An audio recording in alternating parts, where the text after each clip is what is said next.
So he'll be joining us. Without further ado, ladies and gentlemen, tonight's topic is how to navigate the web3 space as an entrepreneur in Africa. So I made that very clear, as an entrepreneur in Africa.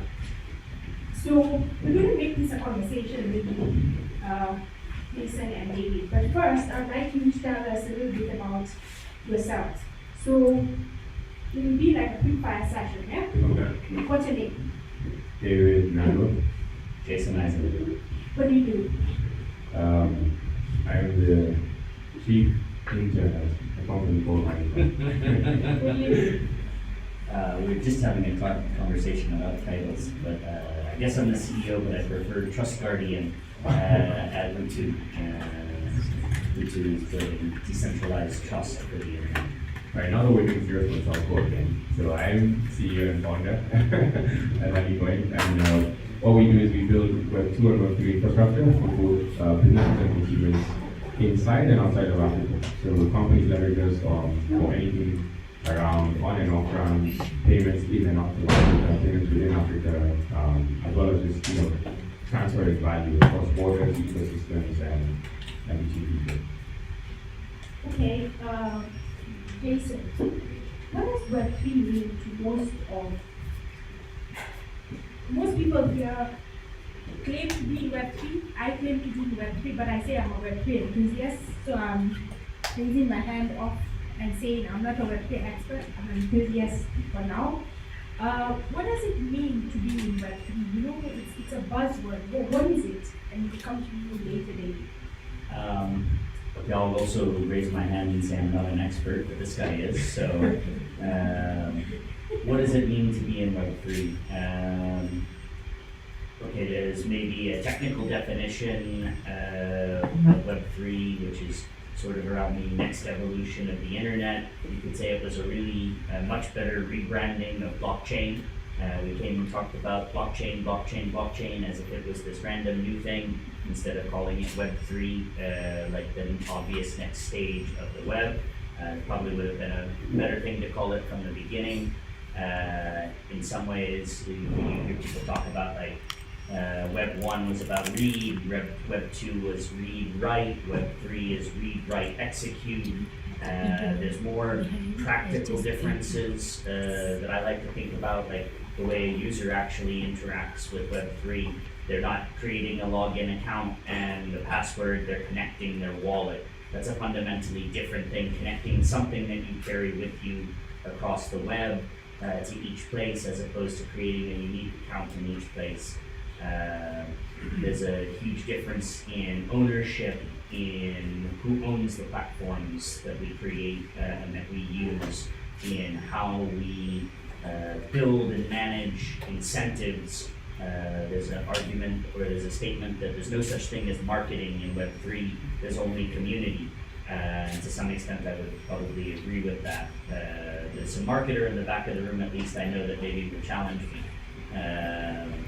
But yeah, there's whether or not you choose to identify as working in these things, I mean, that's I think there's a spirit as well.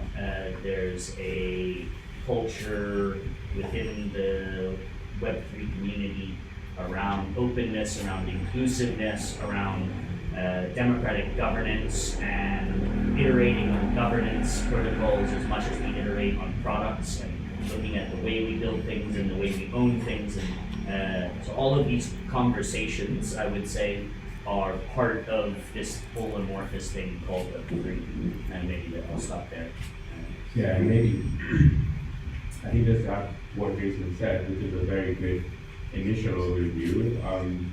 I think if it was differentiate with what the internet was before blockchain technology came in, Web 1 and Web 2 are more like the information layer for the internet. And I like to think about Web 3, and a lot of people would agree that Web 3 is basically the money and value layer for the internet. So that can be related to trust, assets, and then just regular value transfer between individuals, between people. So before Web 3, people had to go through these centralized parties in order to transfer value between each other, between two people. Even a message has to go through these centralized entities.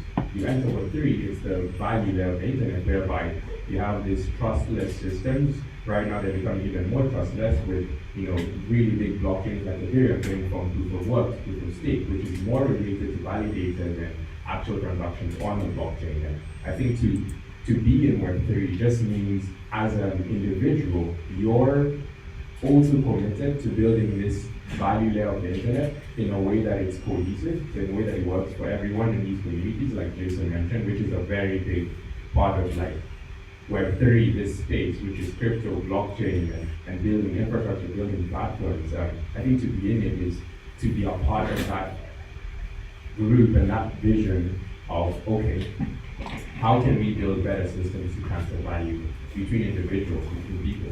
How can we build trustless ways to do this? Because at the core, people are the biggest vulnerability to systems. We all know that, we all understand that. When companies are hacked, it's more about which person was exploited instead of what system was exploited. So, and you look at that, and then you as an individual are just saying, I want to be a part of that. I want to be a part of this mission, this vision to see a better way for value to be transferred across the internet. I want to see a better way for people to afford trust between individuals. And I think for me, that's what it means to be in Web3, just to be committed to that very broad and at this point still very cloudy vision to build a better way to transfer value on the internet. So thanks for demystifying the world of Web3 to us. So I can see, where's Madam NFT? Sherry is round the corner. Yeah, there she is, Madam NFT. Put your hand up, that's Sherry. Sherry is very famous for NFTs. If you want your NFTs to go up, that's the lady to speak to. She supported me a lot when I did my first NFT release 4 months ago and my second NFT release. So thanks for coming, Sherry. They run a group Bogia NFT. So thanks for the community for being here. Please give them a hand, ladies and gentlemen. Every time I run these events, it's so amazing to see new faces here. This is really what we need. We see in the past when we did a lot of events in the past, over 10 years ago, we saw the same community over and over again. But I think Jason can attest to this and David. We see new people. It's amazing to see the new people. So thank you for being here, ladies and gentlemen. So the same way David and Jason, you gave the definition of what Web3 is. I want to take it a little personal as to who the two of you are personally. Why were you given the name Jason? Or why Jason? What does Jason mean? What does Jason SEN mean?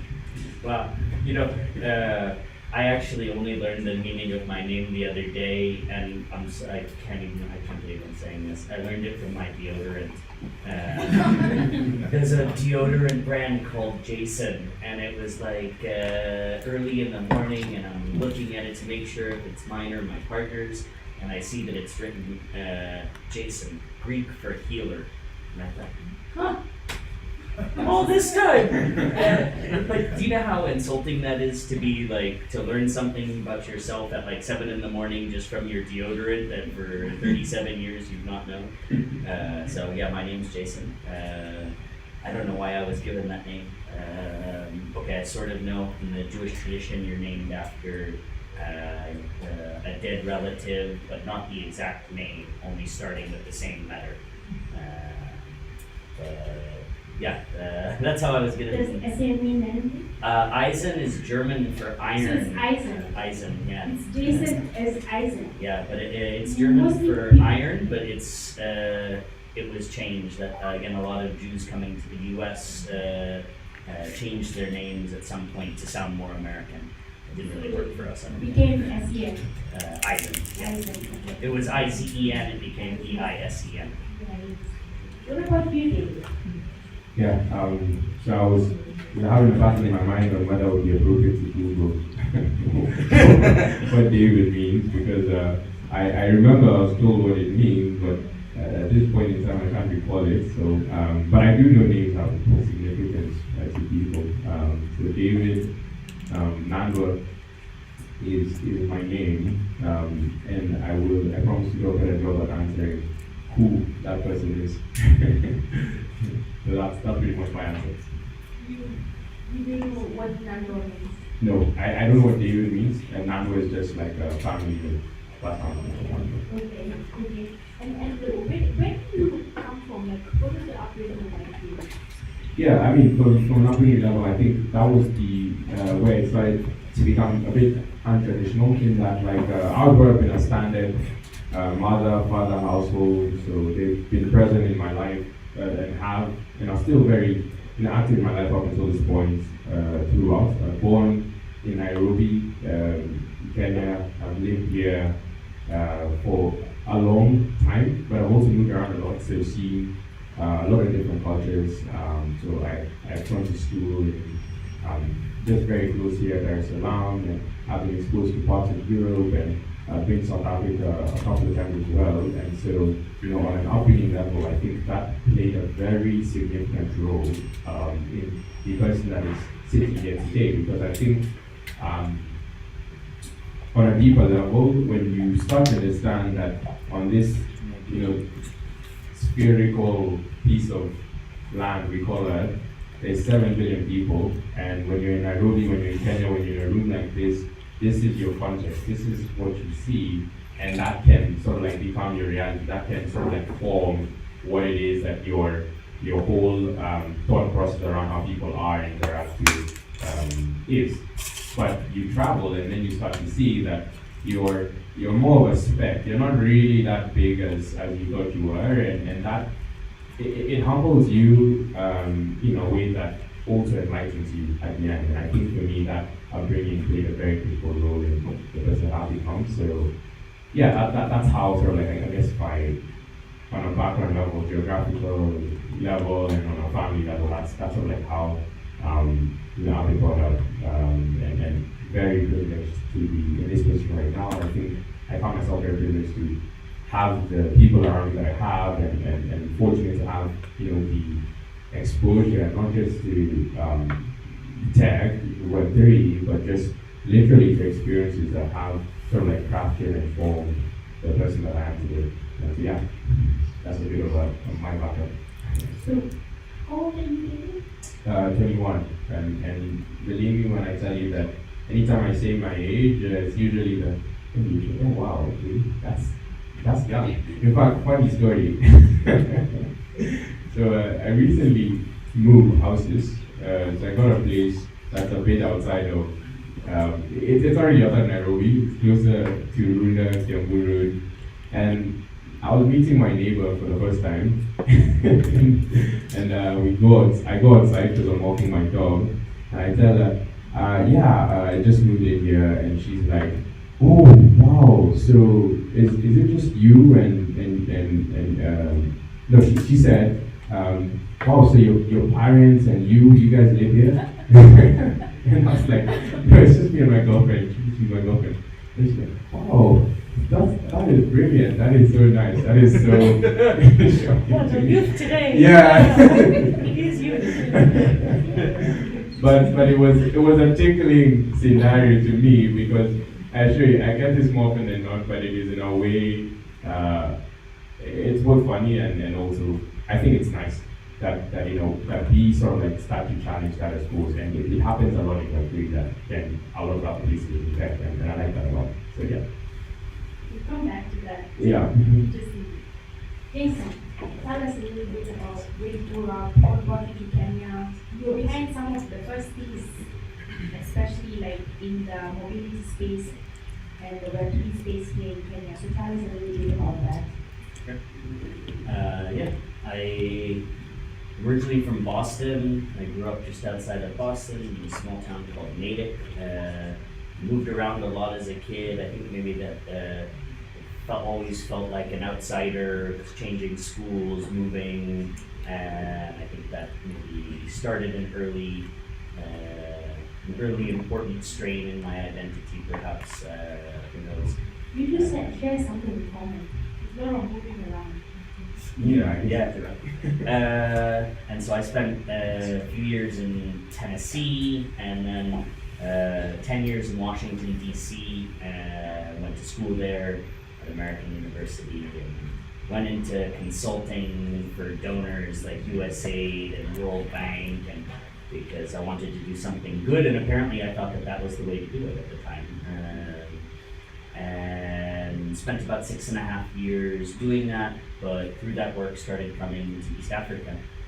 Back in 2010, I think was my first trip to Kenya, and I guess I pretty quickly fell in love with the region. Spent a lot of time here, 2010, 2011, 2012, working on these different donor projects between Kenya, Uganda, and South Sudan, and just started seeing a lot of opportunity in Kenya. It was the early days of the tech scene, and things were really exciting and interesting, and problems that were being solved felt quite meaningful, not like the things people were solving in the US. I'd never really been a tech person, to be honest.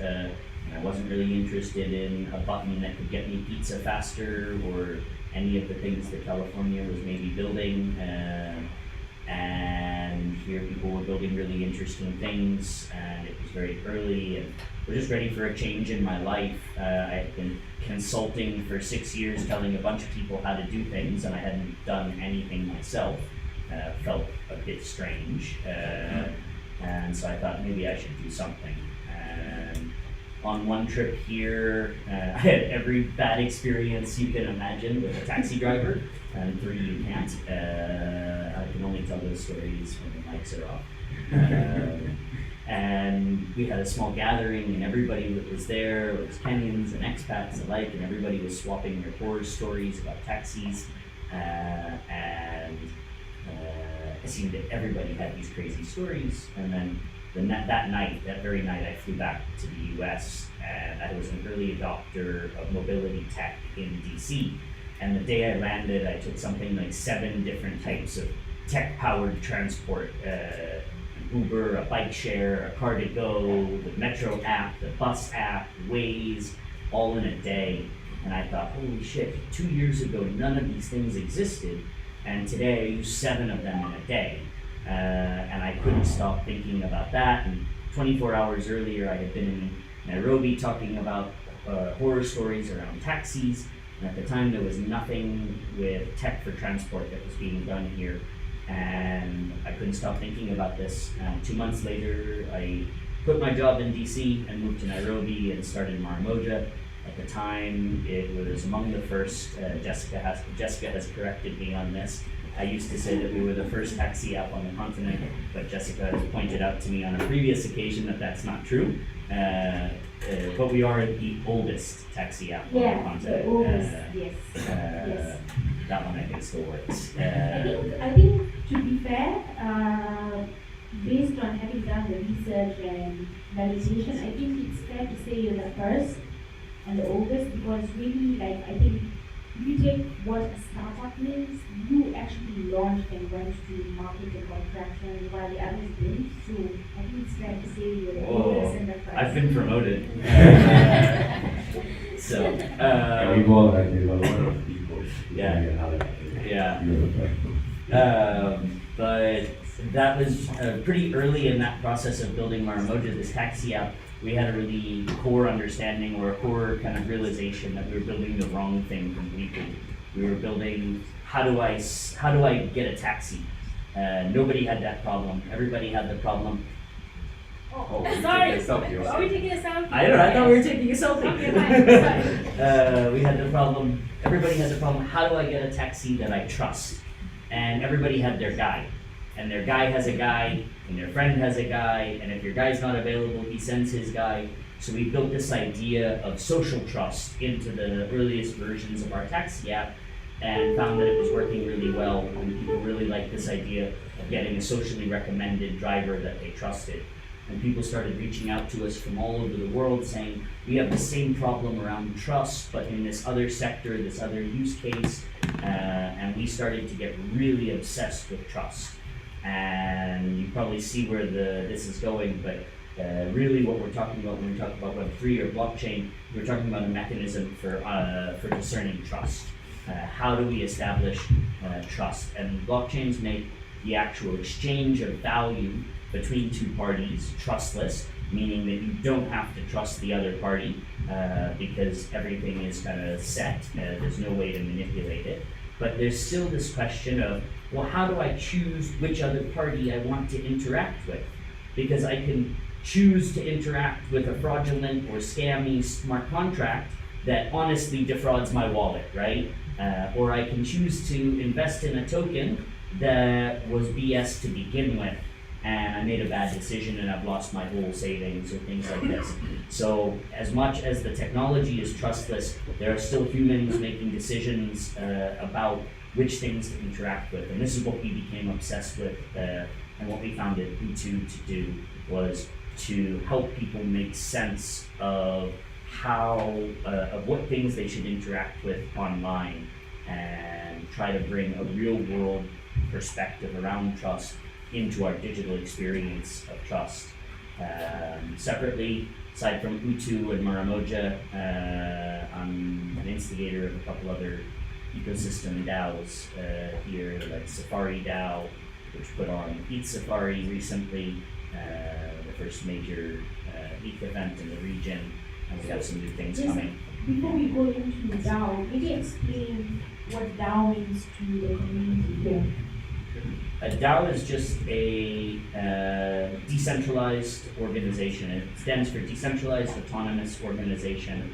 How autonomous they actually are, I don't know, but they are decentralized, meaning that usually the decision making is democratic, and there's limited barriers to entry or participation. There's not necessarily the same structure like a company. Maybe it's the answer to the question, how can a group of people who are aligned on a goal or a purpose work together without necessarily trusting each other? DAOs are really a very fancy way of talking about SACOs, or chamas. Like, these are all models of decentralized governance.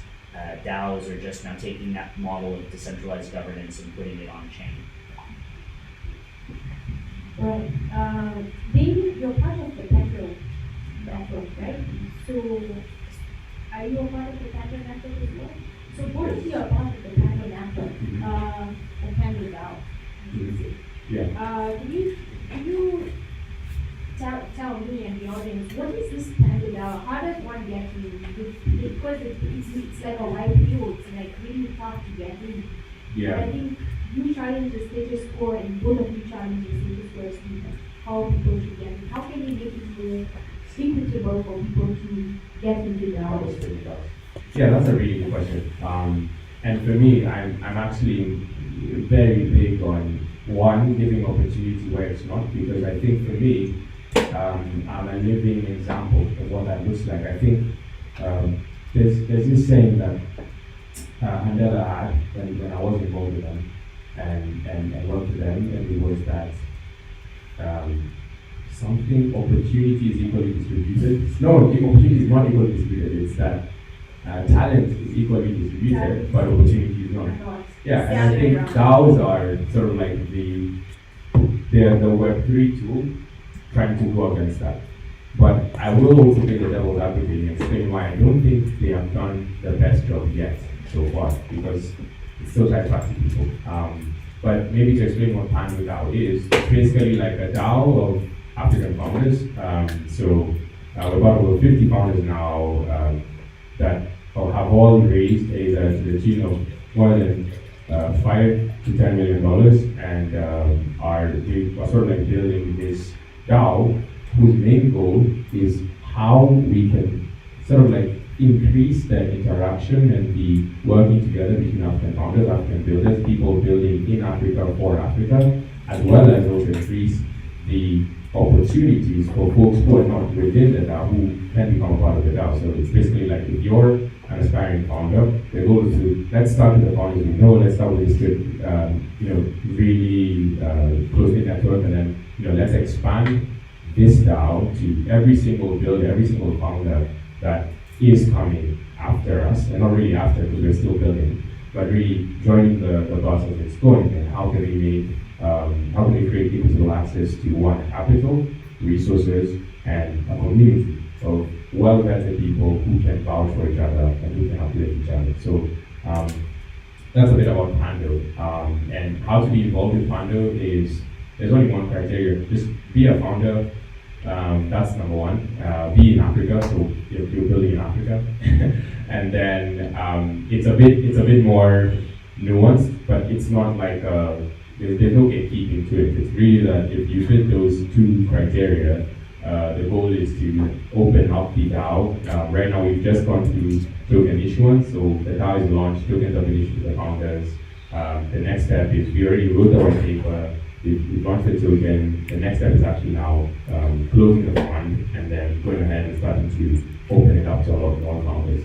And I think there's so many founders in Africa that folks that I didn't even know, and I thought I knew a lot, that are now a part of the DAO, and I think we are sort of like on the cusp of being a critical piece in what building a really close-knit community that will create a lot of trickle capital. And I say trickle capital, I basically mean that we create this well, and then it just literally is in an equitable way distributed to a lot more founders. And that's very exciting. So I'm a founding member of the DAO. I lead the technical treasury team, and then I'm also part of Africa DAO, which is a $100 million fund. That is a DAO fund specifically focused on Africa and African investments. But I'll talk maybe a bit about that as we dig in. But that's basically a bit of a background on Panda and as I go over the I'm sure Jason can tell us something about that. Yeah, please. Maybe I would just add that, I've always struggled with sort of these entrepreneurship organizations where the membership requirement is some sort of measure of how far you've reached as an entrepreneur.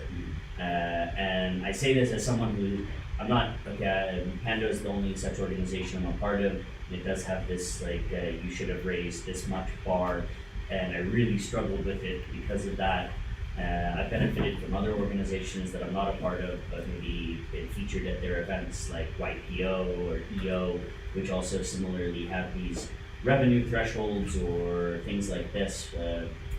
And I'm always asking the question, isn't it more interesting to align ourselves or maybe make the gatekeeping or the permission of a DAO based on what we believe or what our values are or what we're aligned to or things we're trying to do than how far we've reached in that journey.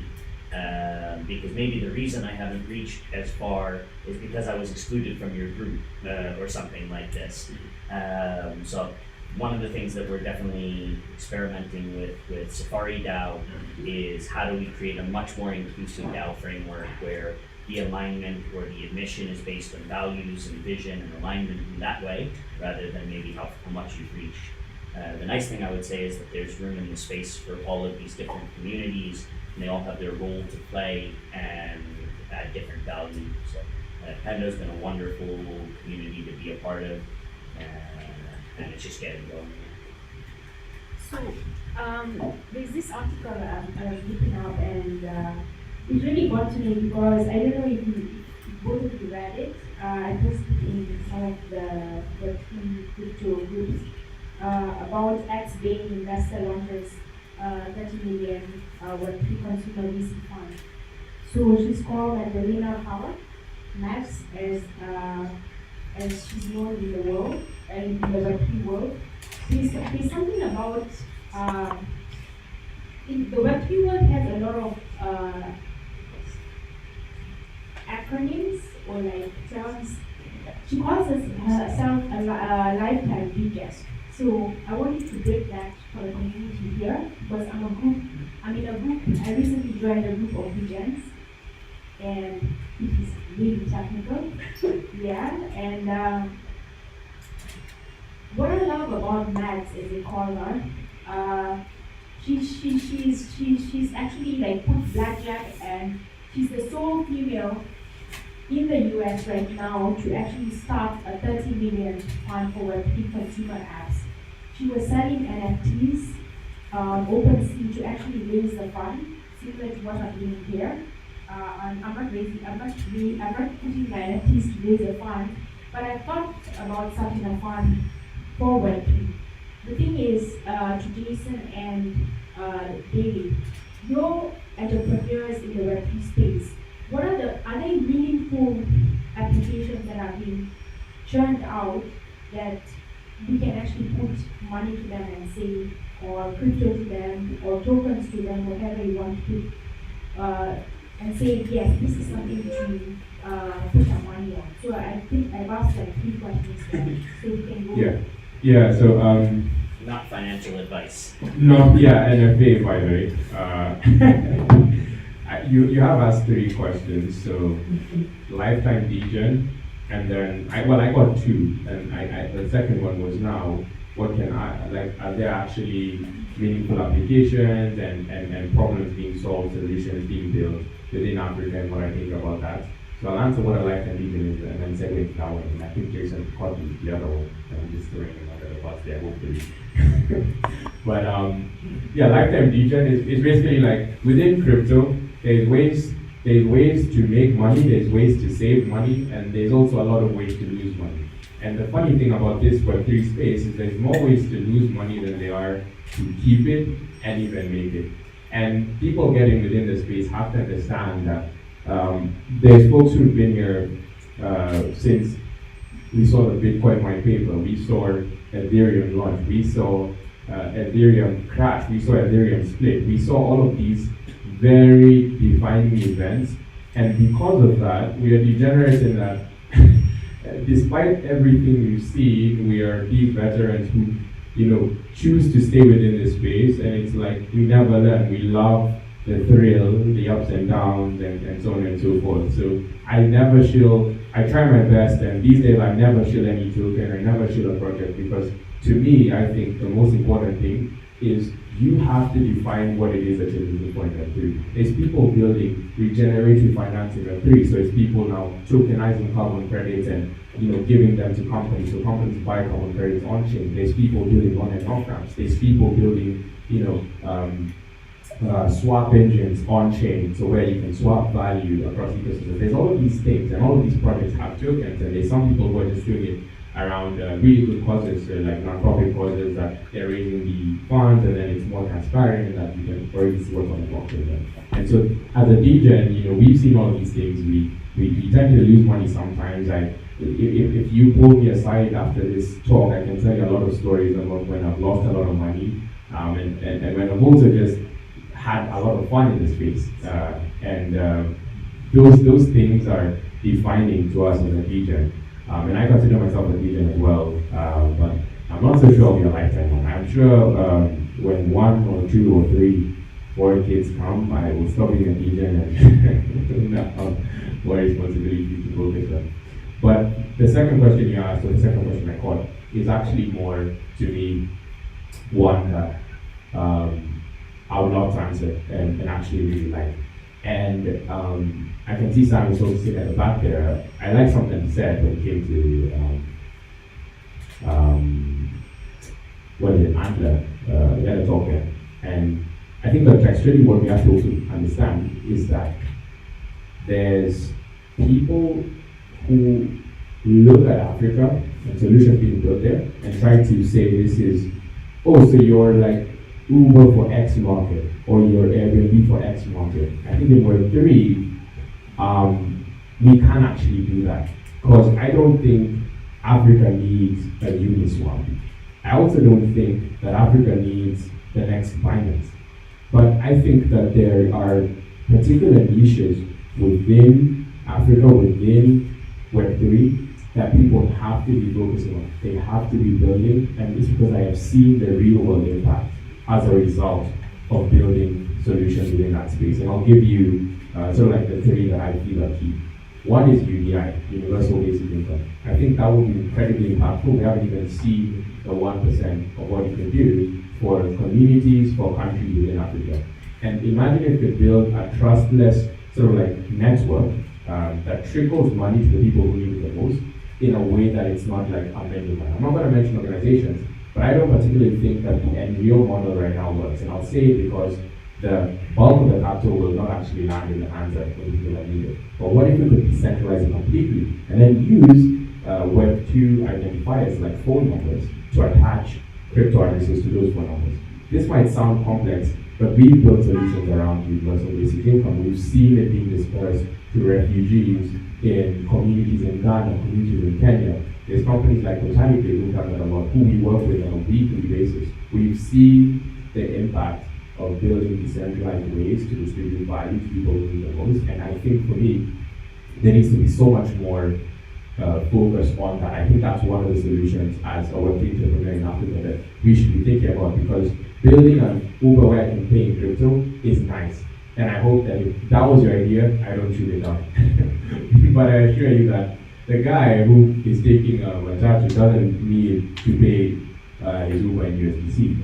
But what he does need is, imagine if you could build a decentralized lending protocol that allows him to pay his matatu without even thinking about pulling out his phone. Maybe we could do like an RFID thing and then we bring it on chain. So he's borrowing on the collateral of, oh, I use the matatu twice a day. So you know that you tabulate, he does it like maybe twice a day, 5 days, it's 10 days, he spends X amount of money. So what if we could build a staking pool for the samples, attach that to the individuals who are using the matatus every single day, and now we create a regenerative economy within just samples. I'm mentioning one example of what I think would be really big, even within the lending space. The other one is on and off ramps. I still think that as builders, as people, we are still very fragmented. And if you go on any TechCrunch pitch or fintech, they'll use our one. They'll use fragmented. They'll say, we saw market was fragmented, we built X for this. And Web2 guys are good at that. Web3 guys are also good at that, without actually saying that we're solving this better. And I think there's a lot of room to build peer-to-peer networks of on and off ramps. That's liquidity coming from the fiat world. Fiat basically means regular money, to the crypto world. That's tokens and back. So why this is important, I know it might sound like, oh, that's a bank problem, that's a finance problem. But why it's important is we have initiatives like the AFCTA, the African Trade Agreement, which wants to connect people and borders. But you tell the guy who's exporting tea to Ethiopia how hard it is to buy back his shillings once he's getting paid in, I forget the currency name. Bird, yeah. Yeah. And that's an on and off ramp problem. That is going from on his bird and off his shillings.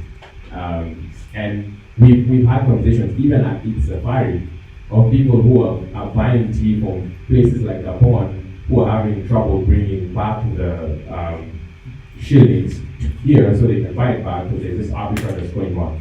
And I think that we basically are at, I'll say 10%, because I've seen all of the solutions. We also trying to solve that problem. I think we're 10% of what on and off ramps need to be for us to truly see the change it can make. I mean, you'll be shocked that even banks are trying to buy currency from us, the fintechs, because they also, it's hard to come back for them. And I think that once we solve that problem, we'll see a lot more interaction between countries, we'll see a lot more interaction between companies. There will be partnerships that are solely formed just as a result of like better on and off ramps.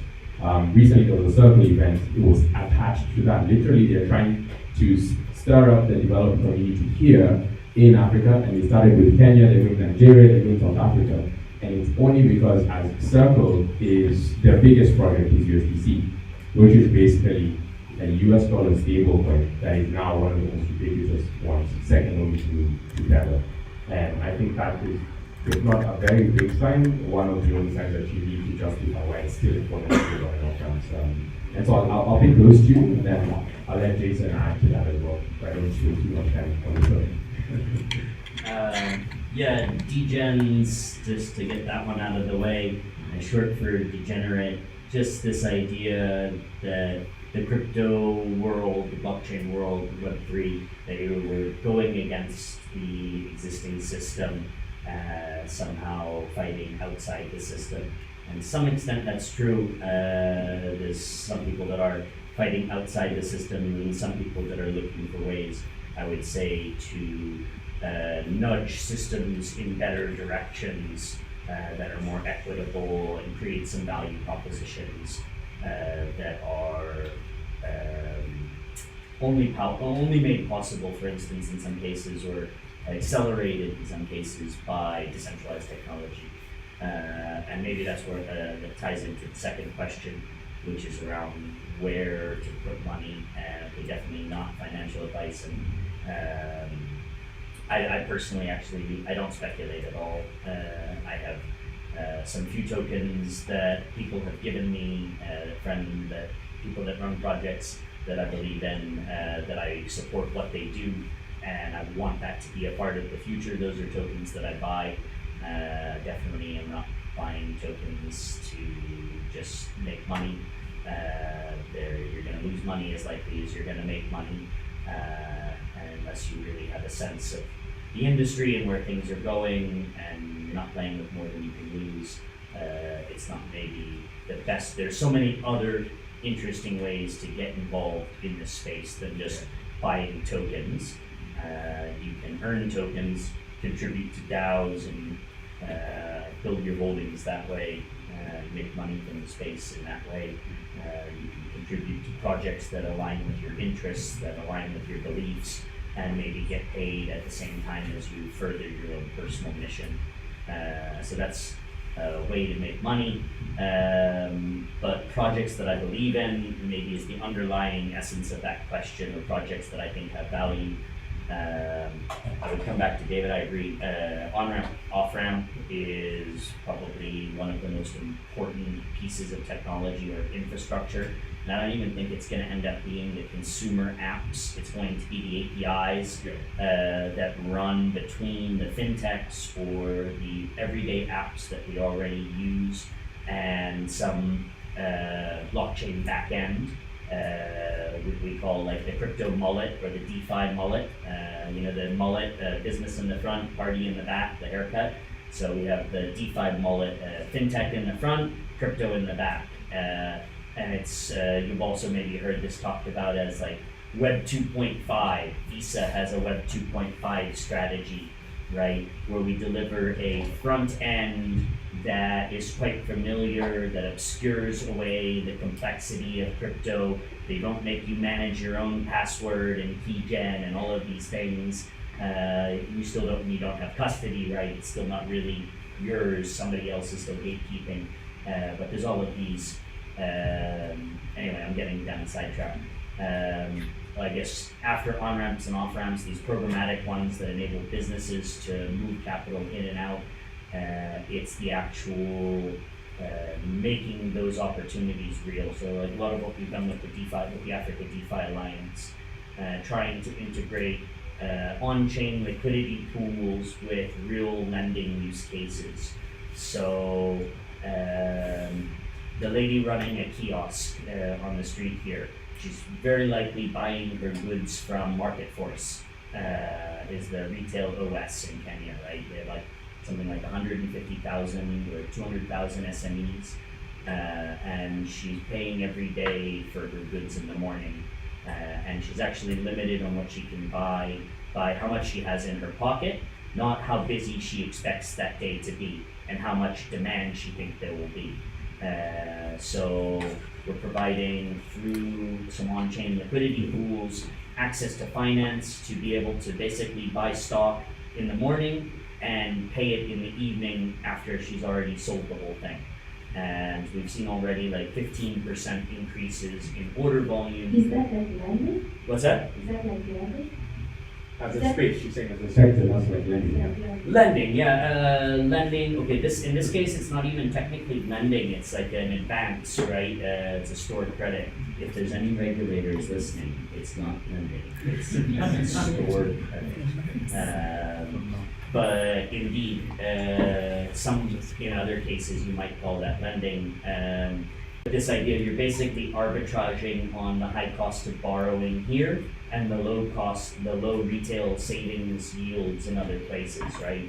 If I'm a saver in Germany, I have a negative interest rate or slightly positive interest rate. If I'm a saver in the US, I have this very small interest rate. If I'm a borrower here, what's Branch's interest rate or Tala's interest rate right now? Maybe 15% monthly interest. That works out to like 200 something percent, 300% almost any APR when you annualize it. So there's questions about like, well, where does all of that money go? And there's lots of good explanations of where it goes. It's hard to model risk, it's hard to reach these people, different things like this. But you can actually integrate directly into platforms and use existing relationships that are in place as your collateral in some cases, or maybe you have assets that can be brought on chain or tokenized in some way. Somebody wrote a really wonderful article I saw the other day about bringing Africa's dead capital problem, all of the wealth that's locked up in livestock. Can you borrow against your livestock easily? Like how easily? Could you create a pool that lets you tokenize your cows or your livestock in some way? That's a very interesting question that might unlock huge pools of capital somehow, right? So these questions around basically breaking down the legacy channels of capital that are controlled by banks, even things like fintechs. At the end of the day, they're getting their capital from banks. At the end of the day, it's your capital though. You gave the money to the bank. The bank's value proposition was, we're gonna take all your money, lend it out to people, make a lot of profit, and give you some crumbs. And really the promise of DeFi is give your money to software, not banks. Let the software lend it out, you take the profit, and the software takes the crumbs. And that's a systematic shift. So I would say anything that goes further in integrating DeFi into real world use cases and bringing these things closer together, these are the things that get me most, probably most excited. Sorry, that was a long answer, I think. No. Okay. So some people feel like we're in the era of like moonshine in the US. But what do you think? Like, what do you think are our perspectives here in Kenya? I think there are a lot of anti-web3 people in the community in general, anti-crypto people. Like people don't have a wallet. I've had to actually accept M-Pesa to actually send NFTs across to people. Sherry had to buy a couple of my NFTs and give away. So Web3 is seen as like some kind of like a moonshine, you know, it's a scam, it's only crypto, you have to have a wallet. You broke it down really well, Jason and David, but you know, day to day at HoneyCoin, at UTU, you mentioned what UTU does. Can you give us a little more deeper dive into why Web3 is so important? And now there's Web 5.0. Let's not go there. Not people demystify the Web 3.0. So, just by the way, there is Web 5.0. Yeah, so I think I'll take a stab at that first, and Jason that. I think that's a very interesting. I think it's interesting to think about as someone who is within the space, and you know, this talk is navigating the Web3 space as an entrepreneur in Africa. What I will say is, if you're trying to build within the blockchain space and crypto, even subconsciously or without your permission, your first job immediately becomes education. Because we're in the 1% or even the 0.1% of what this space is going to become. It's like, I need to think late 90s,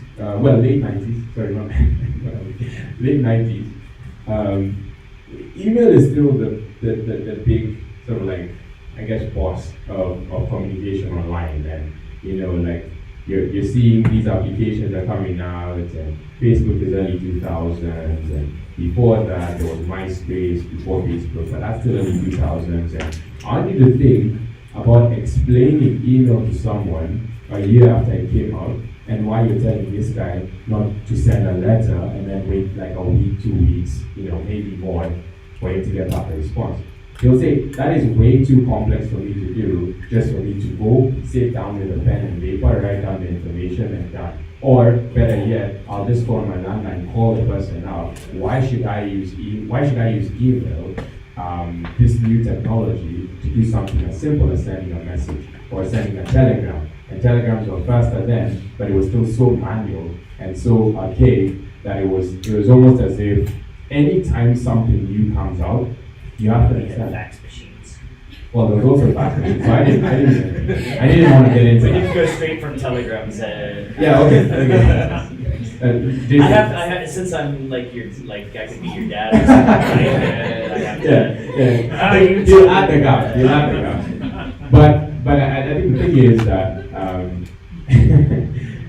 when you think about that, you actually start to understand why is crypto so hard to explain. Why does it feel like everyone is telling me this is a scam? It's because the way the media operates is everything good will be base level, it will go on the zero radar. Everything bad, that will be 99, 100. It will make sure, every news outlet will make sure that people know when two teenagers scammed millions of their tokens or their funds.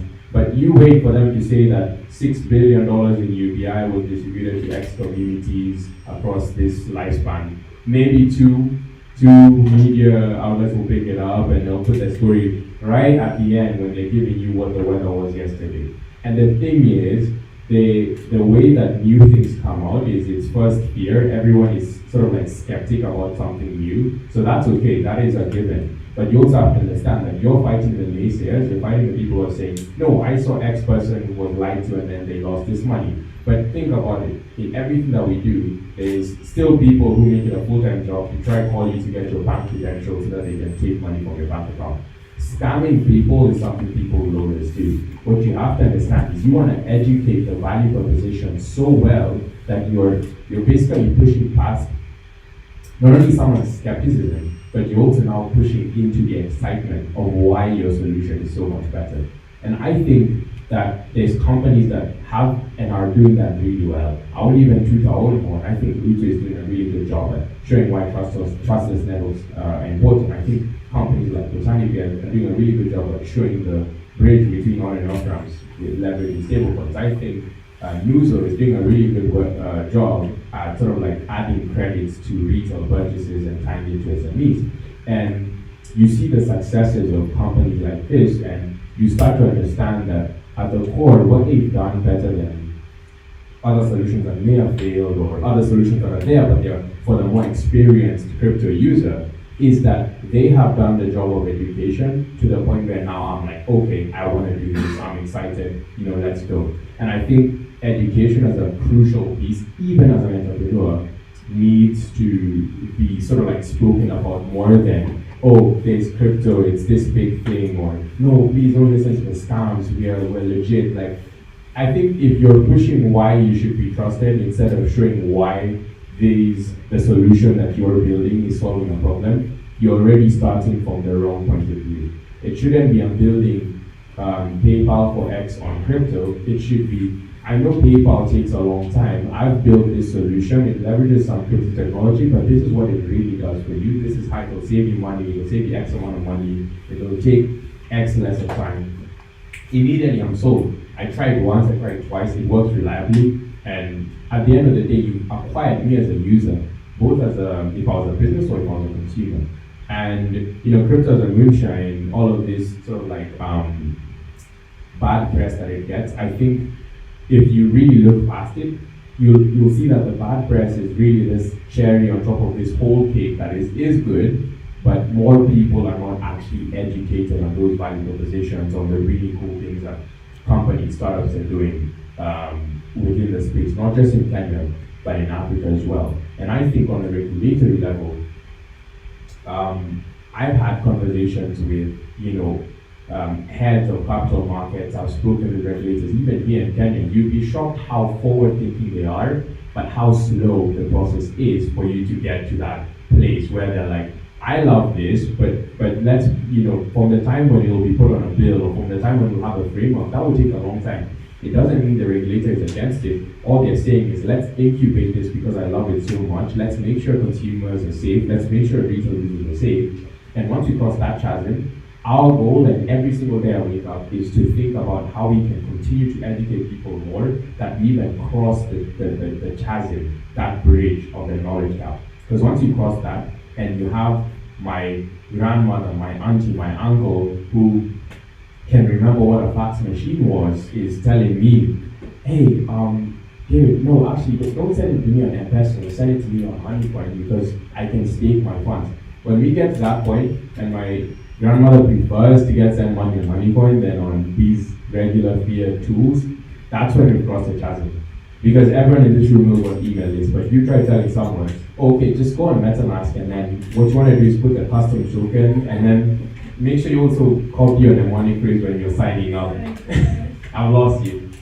But if we cross that point, then that sweet spot is where we see not only massive adoption, but that's also where we see just how big these real world use cases and value propositions become, not only for consumers, businesses, and out billions, millions, hundreds of millions of people in Africa and billions of people across the world and all that business. You know why I'm laughing? Because for people to get to buy anything on web3, you tell them first and foremost go to MetaMask or Coinbase and the first thing you tell them to sign up, then they're like, okay, you're done, right? And you tell them they're like 3-4 other steps to get the crypto converted, sign in. Yeah. No, my head is spinning, I can't do it. So I think if we have platforms like HoneyCoin or Hive Wallet you can sign up for, making it easy for that, I think we have less people who are skeptical. For sure. And more people who are willing to actually like support web3 artists in the space. How many web3 artists are there in this space? Show of hands. Put your hands higher. Nice. Put your hands higher. We have at least like 3, 4. Nice. I'm one of them. Awesome. So about 4, 5 of us. Yeah. So Jason, do you want to share a little bit more about the moonshine? What's going on here? No, David covered it really nicely actually. Maybe the other thing I would add, just to, really this bit about focusing on the value proposition and the end use case.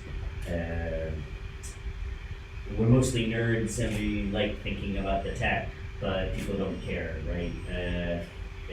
People always ask me, can you explain blockchain to me? And by and large, my answer is no, I can't, not even close, and you don't even need to know. The same way probably you've used the internet every day for the last however many years, and do you know what HTTP means? And most people are like, look at me like, oh my God, I have no idea what HTTP is. Exactly, you don't actually need to understand all of the tech that you're using as an end user. You need to understand how it's valuable to you and why it's relevant. Right now, we're all fighting over which 3 letters or 5 letters go at the beginning and end of URLs. Protocols have never been so sexy, right?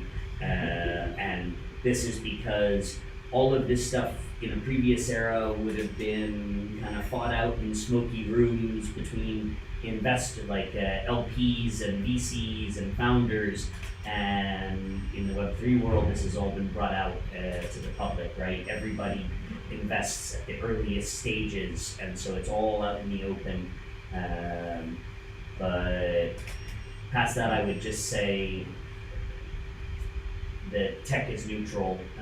People can do good things or bad things with it, and indeed, people will do all of the things that there are incentives to do. Incentives are incredibly powerful.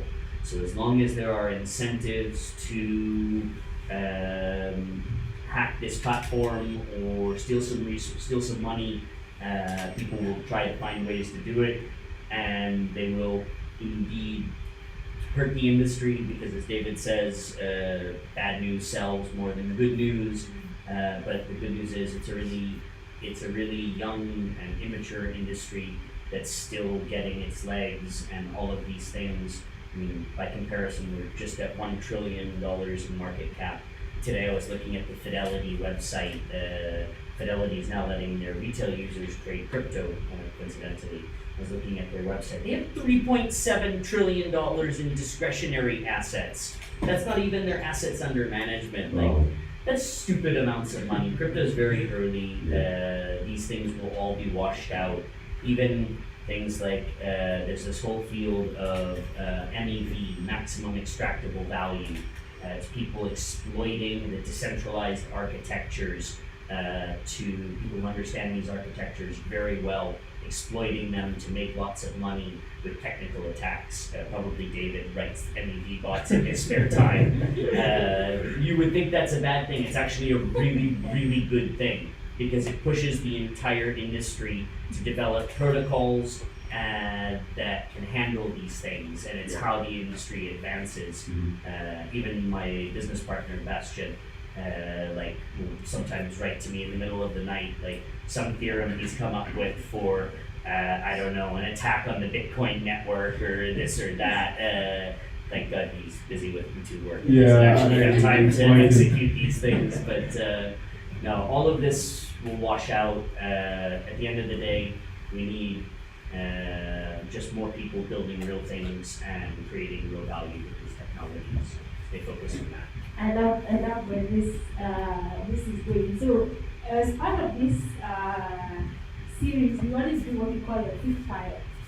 So the quick fire is a set of questions. I have not curated these questions myself. The chief storyteller, Teddy Boyer, has curated some of these questions, and you know Teddy, he's a very good linguist and orator.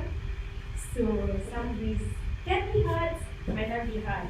So the trick to this is not to overthink and just answer as is.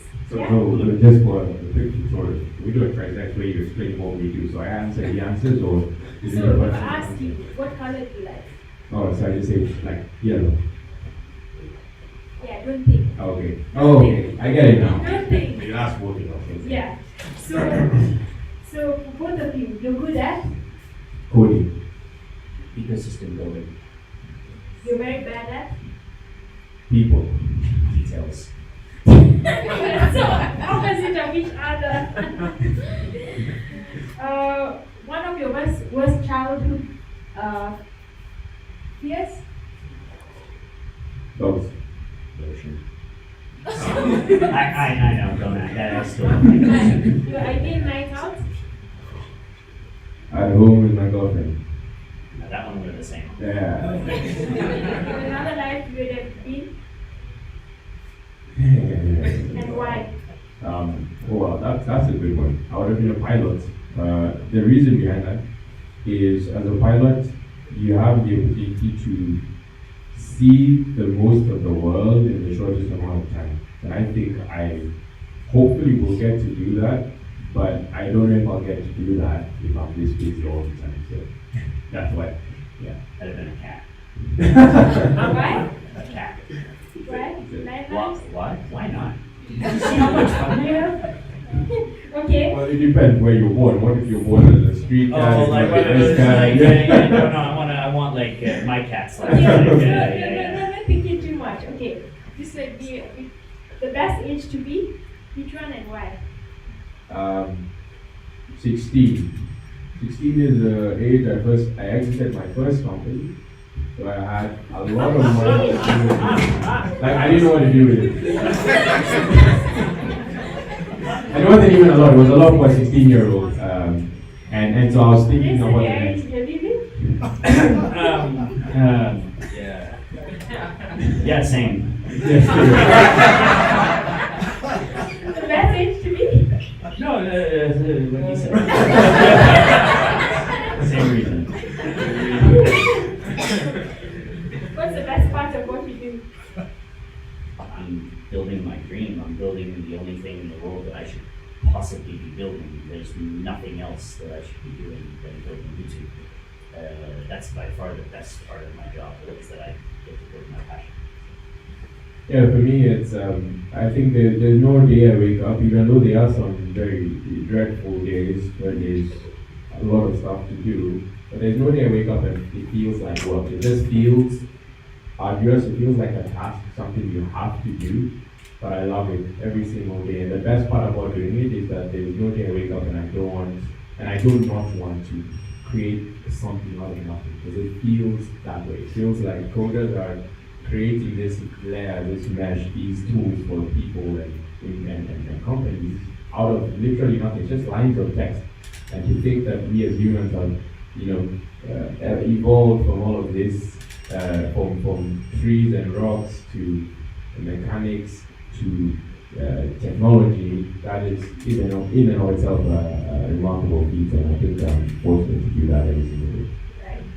I don't know who's watched Genesis on Netflix. Show of hands. Genesis. Genesis. Yeah, they can have the way of Genesis. Genesis. That's why. Yeah. No, what is it? Is it a movie? Is it a series? Documentary? I don't know. Oh, What is it? the last time that someone says, remember, Skynet is Genesis. Oh, Terminator. Yes. Hey, it's Ah. not No, but it's not Terminator graphics. It's actually Genesis. Oh, nice. Yeah. Then I have watched it. Yeah, it shows like when oh my god, you guys are so yeah. When the AI is evolving and Yeah, when he growing as goes an back adult. to save Sarah Connor, so before John O'Connor is born, blah blah blah. Yeah. Yeah. It just Vitalik was there, right? Vitalik was there, yes, he was. He was. No, Your brain. That's a movie. It's Terminator. no, it's not. Okay, you guys go watch it. Go whatever. Okay, fine. It's Terminator, Genesis, or whatever. Yeah. Okay. In a nutshell, what is your philosophy? What is your philosophy? In a nutshell, what is my philosophy? It's very simple, actually. It's love God, love people, and love work. Because without working, we won't eat, and without people, we can't live. So, and without God, we can't live. So we have to live with God and people. Yes. There's a quote from a book that I read when I was in high school that stuck with me my whole life. It says, do not ask what the world needs, ask what makes you come alive, and go do that. Because what the world needs is people who come alive. Nice. Hey, clap for that. So, I did that to confuse you guys, because we are all confused by what web3 is. Web3 is nothing different from web2. It's just a layer added onto it, and we're using fancy words. Yeah? Yes. So when I say Genesis, when I say Terminator, when I say Skynet, blah blah blah, Web 3 is Web 2 on steroids. That's it. Now when I say Web 5, you guys are your heads spinning. You're like, what is going on? Just go read out there. Don't get caught by the what do you say, the deodorants. It's the jargon. And The jargon and the deodorants. Yeah, and actually, it's funny you say that because, Yes. if we strip it down completely, blockchain, Web3, and we use these big words like immutable, decentralized, impenetrable. But if you turn off power globally, things become very hard for Web3. So it is not this utopic scenario. In fact, it's a scenario that can only work because it's better technology, but it is still attached to the very things that we use on a day-to-day basis. That is legacy infrastructure. That is Web2 tooling. You try telling Ethereum to function without AWS. They can't. Because validators need GCP, they need AWS to contribute processing power. You try telling people who saw when China sort of like cracked down on Bitcoin, transactions were taking days, some even weeks. That's back to when Bitcoin was 2017, 2018. That's literally just a bunch of proof of work validators in one jurisdiction, which was the highest processing power jurisdiction, being shut down. And then of course most people bought their mining rigs, and then the US is now the dominant player in terms of mining different transactions, so it's now has more throughput. But if you see how fragile the system is as a result of the people it's attached to, you start to realize that we're not only the 1%, but Web3 is at best just a word that personifies the very thing that we are trying to do, and that is trying to in parallel build better systems and infrastructure, because we can't wait for everything that's happening in Web 2 to catch up with the very things that need to be built within the space. So it's almost an idea, like thinking about it as an ideology also. Jason, just to add on to that, we have all these things called Polygon, Ethereum, and to name a few. Can you break that down for the audience? Why all these needs? Why all these different protocols? Sure. It all comes back to this argument over which three letters we put at the beginning and ends of web addresses. That's a simplification, but that's how you can sort of view it. And if you think about the internet, it's quite a big place. There's a lot that happens. Even some centralized system like Visa processes a huge number of transactions per second. And so you think about, there's sort of a couple poles that any blockchain is being pulled between. And you're trying to optimize for as many of those poles as you can. One of them is speed, one of them is efficiency, one of them is security. And imagine it's like a push-pull between these things, right? So you have to compromise some amount of security for speed, or you need to compromise some amount of efficiency, but you can't necessarily get all three at the same time. And so a lot of what the chains are fighting over, or when you hear Ethereum, Polygon, Solana, or this or that, Sijui, there's different basically compromises that different platforms make. One compromises on security, or they make the security compromise in a different way than these other guys, or they compromise on speed, or they compromise on cost. And so it's just different views on how that system should be architected. And then all of this is done generally openly, right? So something like Ethereum, which is called a layer one, like a foundational blockchain, you can think of it, core low-level infrastructure that can be built on and scaled. So some of the trade-offs that maybe are made at that foundational layer don't have to be made at the second layer, and things can be rolled up differently. So you have things like Polygon, which exists as a layer 2 scaling solution for Ethereum as a layer 1. So as you get deeper into the space, you start to realize it's not that different from a town, actually. This past weekend, I was hosting a little mini retreat at my friend's farm. And the way he built the farm is quite interesting.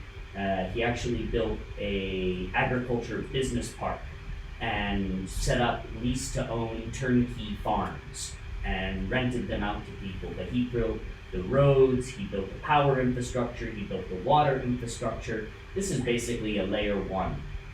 It builds all the priming land and gets the ground ready for whatever thing is going to happen. And then something like layer 2s come along at Polygon to build on that, to improve, to scale it in this or another way. So you have all of these different layers that get built on top of each other. This is a lot of the reason why we don't see necessarily super easy to use breakthrough consumer apps that have magical user experiences, because all of the layers and layers of web services and tooling and libraries that the web has been built on for the last 20 years are still being redeveloped or developed afresh in Web 3. And so we're just taking time to get there. So you can say that there's a lot of infrastructure work to be done, and second level infrastructure, even before we get to these like really massive and consumer use cases. Yeah. Okay, we're going back to the big fire. Jason, what's your greatest fear? Still the lotion. Drowning. Drafting, okay. What historical figure do you identify with? Alan Turing. I identify with Alan Turing. I guess Albert Einstein? Which living person do you most admire?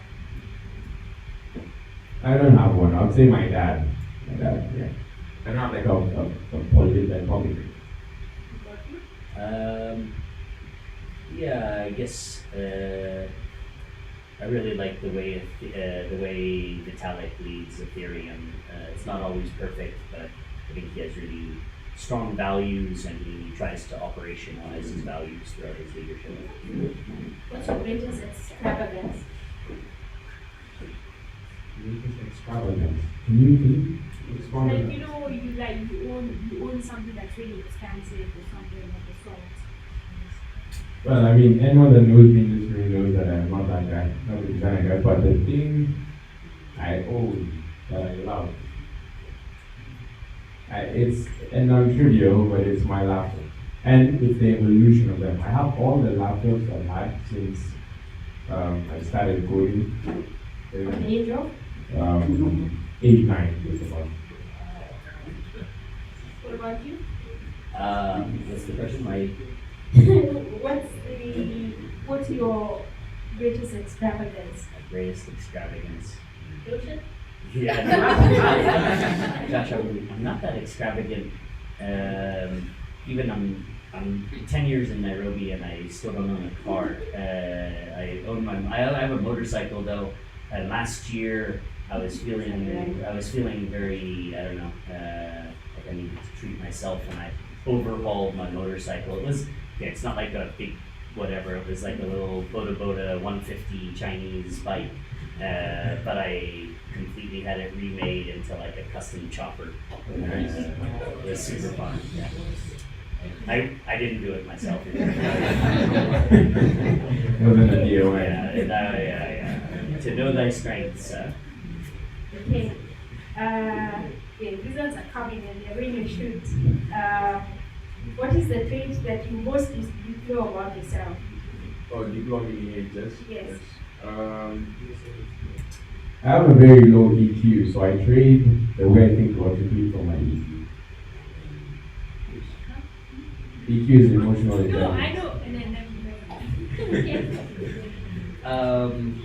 Sometimes I have a temper. Okay. On what occasion do you lie? Well, I say I'm diplomatic in certain scenarios when someone's feelings would be hurt, but I never lie like black lies, like white lies. It's black lies and white lies.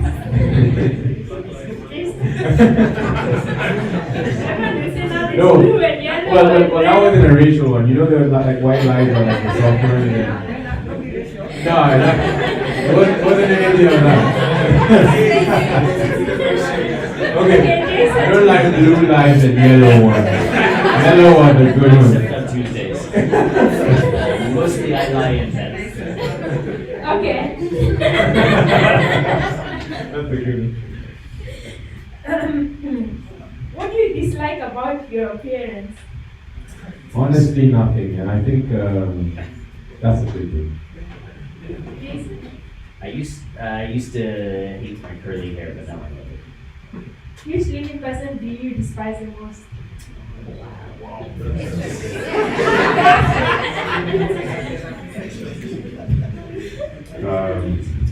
I think for safety reasons, I don't know if I can say it, but Yes. actually, I have the hate is such a strong feeling. I think there's just people who I have differentiating opinions with the most, and I can't even think of It's okay. anyone off the top of my head. Yeah, that's not really my name. Okay. Which words or phrase do you overuse the most? Trust. Trust is mine is technically or well, like well, I don't think that. In fact, I don't think it's a big one, and I think that when I'm explaining something. Well. Yeah.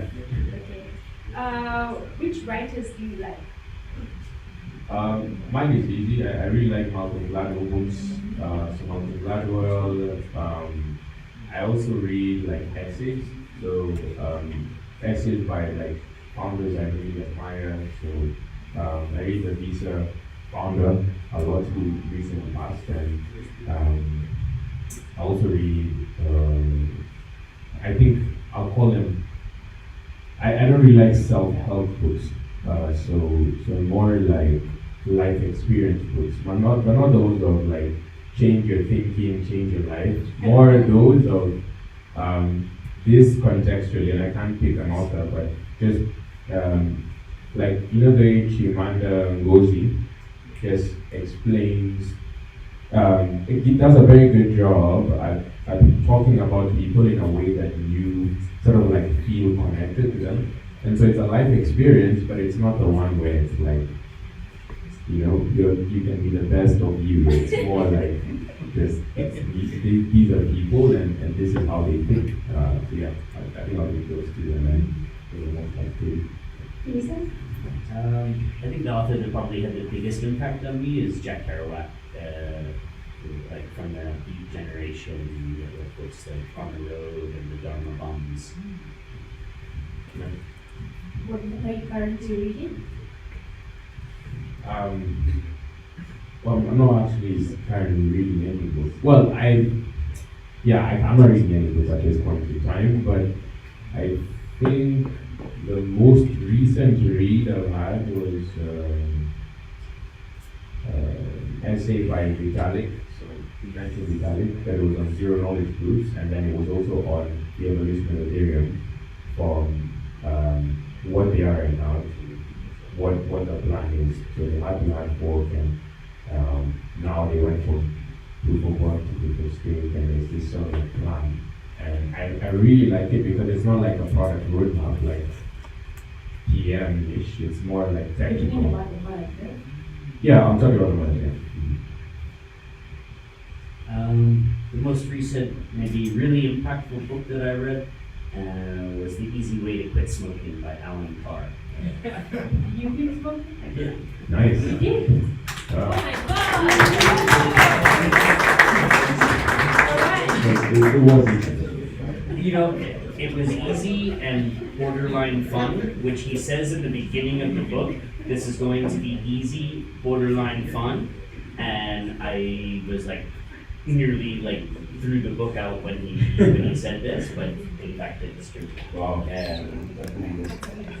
Oh, I think I like what I read today morning, but okay, yeah, after that. What are you currently reading and what would you I'm reading- recommend to the audience? Yeah, I'm reading in the Bible, the book of Ecclesiastes, and I'm not even being religious here, but even for someone who is a non-believer, if you read Ecclesiastes, it's basically Solomon saying how everything we do is in vain. Literally, you go to work, you wake up, you eat. He had thousands of wives, he built vineyards, everything you do is in vain. And then he ends by saying, even if it's all futile, the joy of man and the glory of man is in seeking things out. And then he also ties it to God. But I won't get into that. But it's a very good base level, non-religious analysis of what and how life in and of itself is futile, but it's these things, people, that is why we do what we do. A lot of, I'm mostly reading online, I'm reading blogs, I'm reading in Telegram groups, things like this. What would you recommend to the audience? I guess for reading about crypto, for reading about blockchain, Or just generally? yeah, no, I guess most of my reading is just about new projects and new things in the crypto space. There's a few newsletters I like. I'm struggling to think of. I can their give one. names off the top of my head. Maybe Patrick McCormick, I don't know if you know him. He does a really good job of explaining crypto Web3. So Patrick McCormick, can search Patrick. There's a crypto newsletter. That's a good one. Packy is Packy, and then McCormick is MC. Yeah, it's McCormick. So Packy M. That's why I say Packy M. Yeah. So I guess there's a few Telegram channels that I like decentralized.co. Even for actually, my favorite news source for Kenyan news is even Kenyan Wall Street. I get a lot of Oh, yeah. interesting content on there. They cover the Kenyan business sector nicely in a way that other platforms don't. But for crypto stuff, deep in discords and things like this. And I couldn't even, as I'm thinking about like the names of the groups, like Satoshi Club and like things like this. All of these, a lot of it's like high noise to signal ratio, but there are interesting things that come through.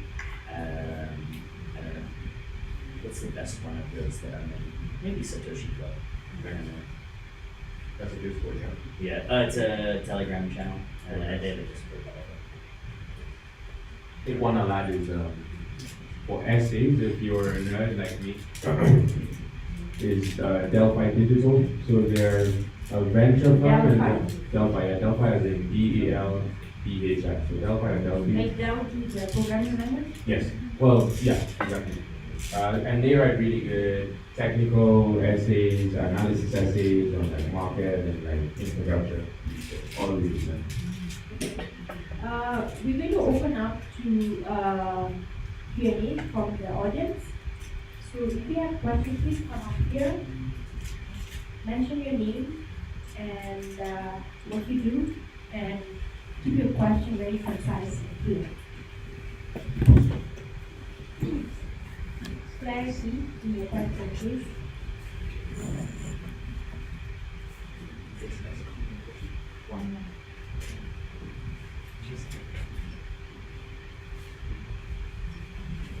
Sorry, just Maybe please. I face the panelists. Yeah, you know what? Oh, You can see. Thank you very much. I have 3 questions. Okay, let me go. My name is Emmanuel, and I am a researcher. And A researcher in what? in tech. Oh, nice. I'm sure you're not an investigator. Of course, researcher of You're an university. investigator. Yes. So I have 3 questions, but let me ask one so that I am an obedient person. It has to do with surveillance capitalism. You know how data is taken and conceptualized. And so, yeah. Now, because you guys are developing this house, how can you assist the people who are using, especially those who are hooked to these big tech companies, from being exploited, so that their data can be of benefit to them also? That's a good question. The other 2 questions now. Okay. The second question. Or maybe, do you mind if I answer? Please, You can please, add it, yeah, you can please, answer.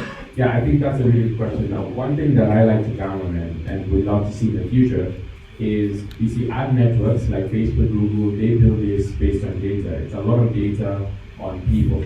And there's this thing within the blockchain, it's called IPFS. It stands for Interplanetary File System. So it's basically a decentralized version of storage and storage networks. So I think a good way for us to democratize sort of like data storage and data management to combat the capitalism that these companies have on people's data is, imagine if we had a decentralized ad network that would broadcast, okay, this is someone's address, these are all the data points we have on them, this is how we use them. I think if it was literally on IPFS and someone built an ad network on that, and that was the only place they could query your data points, I don't think everyone will be truthful in the way they do that, but I think that will do a good job at combating the very thing that most people are afraid of. But I will also say that in the way that people attract, I also think that to some extent it's always over exaggerated, but I think just that alone will also combat it to a point that people now become more comfortable with knowing that, oh, these guys have this data point for me, but it's all in the blockchain. Yeah, I guess one of the most interesting things about Web3 is the ability to drive incentives at large scale. And right now you have all of the incentive around data accrues to, as you say, big companies. But when you provide the right incentive structure, so for instance, right now, I'll take this example just because this is the example I live every day and it's really close to my heart, so I can speak with a lot of, at least a lot of caring about it. Reputation, trust, things like this. If we look at why is the internet such a hard place to get good information, it's because there's a lot of incentives to manipulate you. There's a lot of incentives to sell you something, to part you from your money, to get you to buy this thing instead of that thing, or from this platform instead of that platform. And there's no economic incentive to be a good actor. And so the platforms that give people an opportunity to reclaim their data and put it in service of their own economic incentives, I think this is the way this transitions. And so you take something like Facebook. I'm not on Facebook because Facebook has a great platform. I'm on Facebook because other people I know are on Facebook, right? This is the network effect. Uber, people talk about things like Uber is having a network effect. They don't have a network effect. They have a supply side economy of scale. My experience of Uber isn't made better by you being there, but the fact that you're there means I have to pay surge pricing. It's made better by there being lots of drivers. It's a fundamentally different type of network effect, and it requires a different disintermediation. But at the end of the day, when you find those opportunities to disintermediate and to create an incentive to the end user, like why can't the drivers themselves be the owners of a taxi platform? This is the thing that disintermediates or that removes Uber and their play on data from it, is the creation of a value proposition that is parallel. One of the things that we talked about, or I should have mentioned this earlier, is one of the areas that I'm interested in, or the place where I think there's a lot of opportunity to make money, is replicating a lot of the Web2 tools that we currently use in decentralized versions of the same. But until you create rival value propositions using decentralized technologies that accrue those, that provide the same value to the end user, plus the data privacy, or plus these other bits, I think this is how you actually overcome those entrenched interests, because otherwise it's very, very difficult. Okay, thank you. My second question is a quick one, just to do with crypto. You talked a bit about crypto. What I wanted to understand is with crypto, though it's a good thing, and I think it can go a long way helping to maybe bridge the gaps that are there in the normal central banking system. Yeah. But what I want to understand is we know that these cryptos, it's a completely decentralized network. Yeah. And there's no central server, there's no controlling company, there's no office. Yeah. It's just free software that anyone can download and start running on their computer anywhere in the world. Now, and they can be transferred at will, and nobody can block you from sending or receiving. Yeah. Now, in terms of what we call stabilizing the market, Yeah. if these kind of measures are not there, how can we be assured of a stable market in the economic sphere? Yeah, that's a good question. And I'll answer it very briefly. I think the best way to do it is, and it's already happening, is that we just sort of like limit and inhibit the sort of like gateways where value goes from crypto to fiat and back. So it doesn't really matter if someone sells stolen stable coins he sends it from one address to another within the crypto network. It does matter if those stable coins go from crypto to fiat and he's using them in the real world. Of course, you can use it for spending on different platforms, but I think the best way to do that is we should just have a really good way to flag addresses that are involved in fraudulent activity, so we trace the funds up until the cash out point. And a lot of organizations, federal, international organizations, are already doing a good job of that. So the best way to do it is just to limit the outflows of that capital if it's within crypto. So there's actually ways to regulate the movement of fraudulent activity. So very brief answer, and I hope it helps. Yeah, and I also think there's just generally stabilizing factors as the industry matures, as the the distribution of holders of currencies become more distributed, more decentralized. So as much as a coin might be decentralized, look at who holds 80% of the tokens. Are all the tokens 90%, 80%, 70% held by 5 people? That is not a stable asset, because what if I wake up tomorrow and I get bad news and I need to liquidate half my holdings for some reason, or I just decide I want to buy a house in Malibu and I liquidate the whole thing and I just dump on everybody else. And so as these networks actually become more decentralized and the share of value held equalizes a bit more, I think we'll see more stability come to prices and things like this. They'll stop behaving, things like Bitcoin will start behaving more like currencies and less like assets in the long-term future. Yeah, and also to play the devil's advocate, I think if you look at the pound, it's been more fluctuatory than Bitcoin. So sometimes crypto is a stable asset, but not as much as it should be. I totally agree with Jason. Hi everyone. My name is David Kimolo, and I'm a blockchain developer. So I had a few questions for Jason and David. So the first question is in regard to the DAOs. So how do you, in a developer's perspective, how do you come with the DAOs? So there are a few DAO makers like Aragon, XDAO, so on, or you can even make your own. Yeah. So I would want to know the process that involved you as a DAO creator to come up with your DAO. You want to come up with your DAO? Yes. Yes, I mean, there's two sides to this maybe.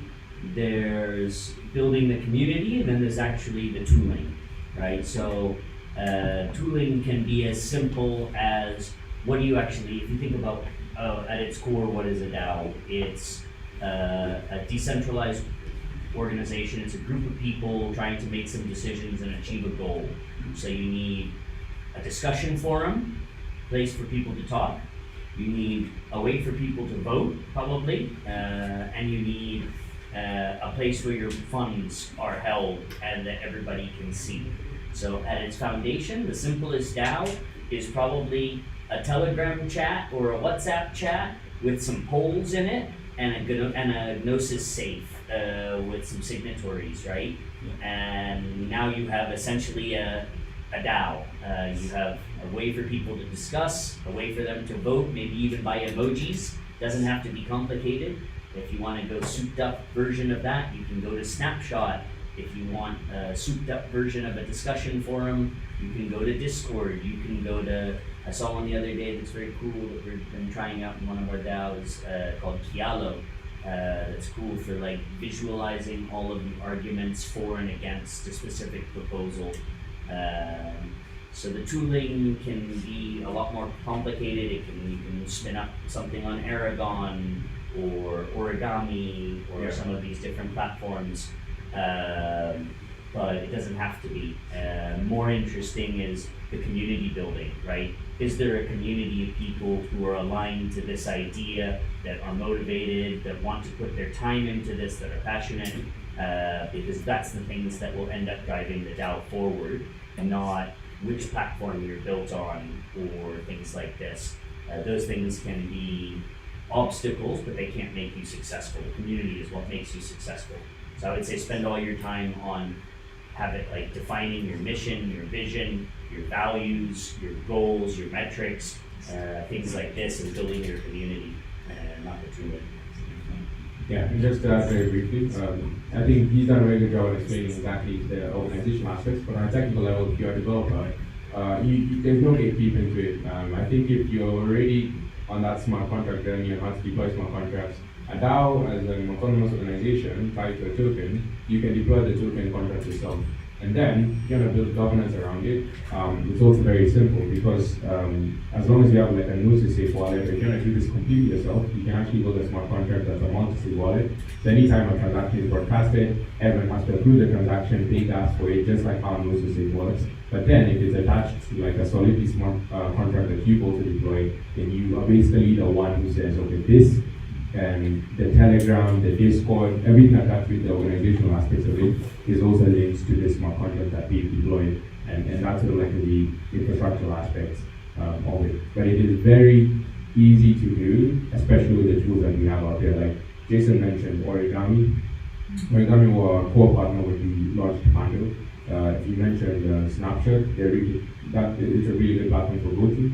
Mentioned Safe. If you don't want to go the dev route, it's very easy to create a multi-sig wallet on Ethereum, which doesn't have the native functionality for that on Safe. So super easy to do out there. That was really, really helpful, Jason and David.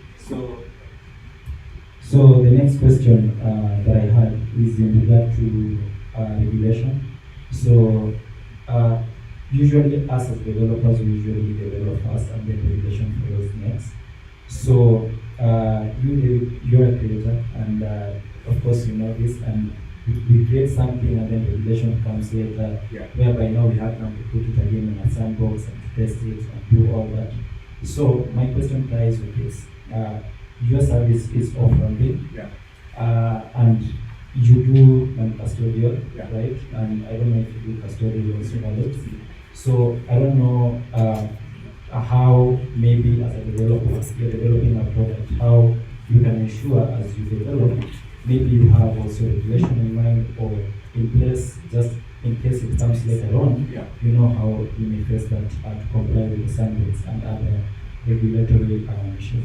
Yeah, that's a good question. I was always a contrarian that said build first and then ask for apologize later. But I've since then changed over the last 2-3 years that I think I had a view on regulators that was this high and mighty old heads who don't want to listen to what's happening right now.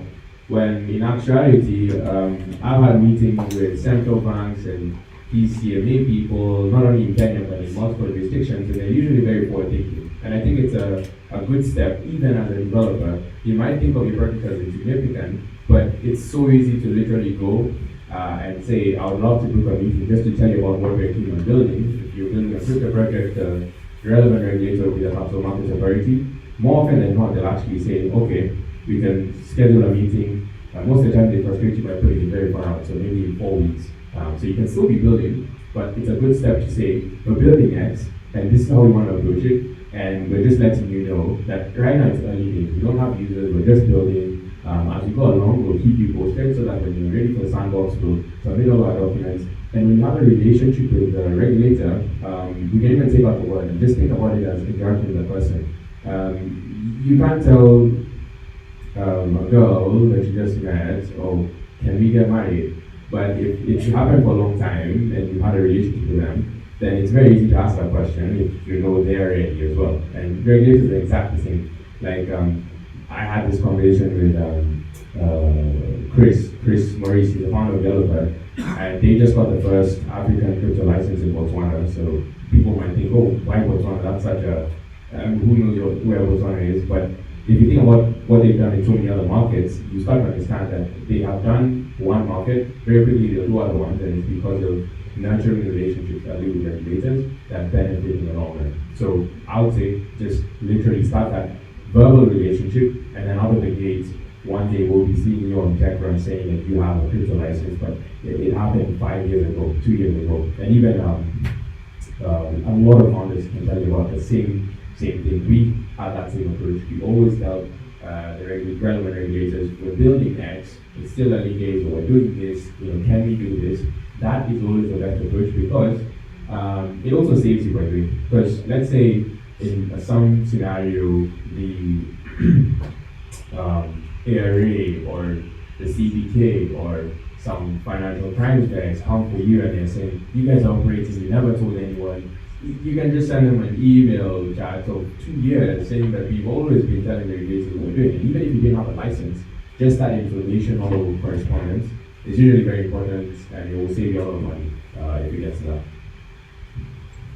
Yeah, UTU's not really in a regulated space as much, so it's not something we have to think about maybe as much as David does. That being said, a lot of times I ask the question, like, who is the regulated entity? Like in the case of the Africa DeFi Alliance, who's regulated? Who's the lender? The lender is some software, a couple lines of code that live online. And the LPs in that pool are 1,000 people in 1,000 different jurisdictions. And so, who's actually the regulated entity in these cases? I think that's where the stuff starts to get really interesting, is when you start decentralizing the roles that were once regulated. Because now who is the entity that gets regulated, right? UTU's role in a transaction of the DeFi Alliance is to say maybe whether a particular borrower fits the criteria set out in the parameters of a particular liquidity pool. Does that make us the lender? I don't think so. What about the person that put the capital in the pool? They have no, which jurisdiction is going to go after them. And it was $10 from this person and $10 from 10 million other people. So you start to have a lot of questions that even today's regulators are really not equipped to address. So depends on what you're building. There's cases, I think, like where David's absolutely right, and a regulator can come in and shut down his whole business in a day and like really mess a lot of people. And so having that very proactive, friendly relationship makes a lot of sense, versus if you're building something that's fully decentralized and kind of not subject to any particular jurisdiction, sometimes you just go out and build it, right? Yeah. So we'll take 2 more questions from the audience and then we'll call it for the evening. Awesome.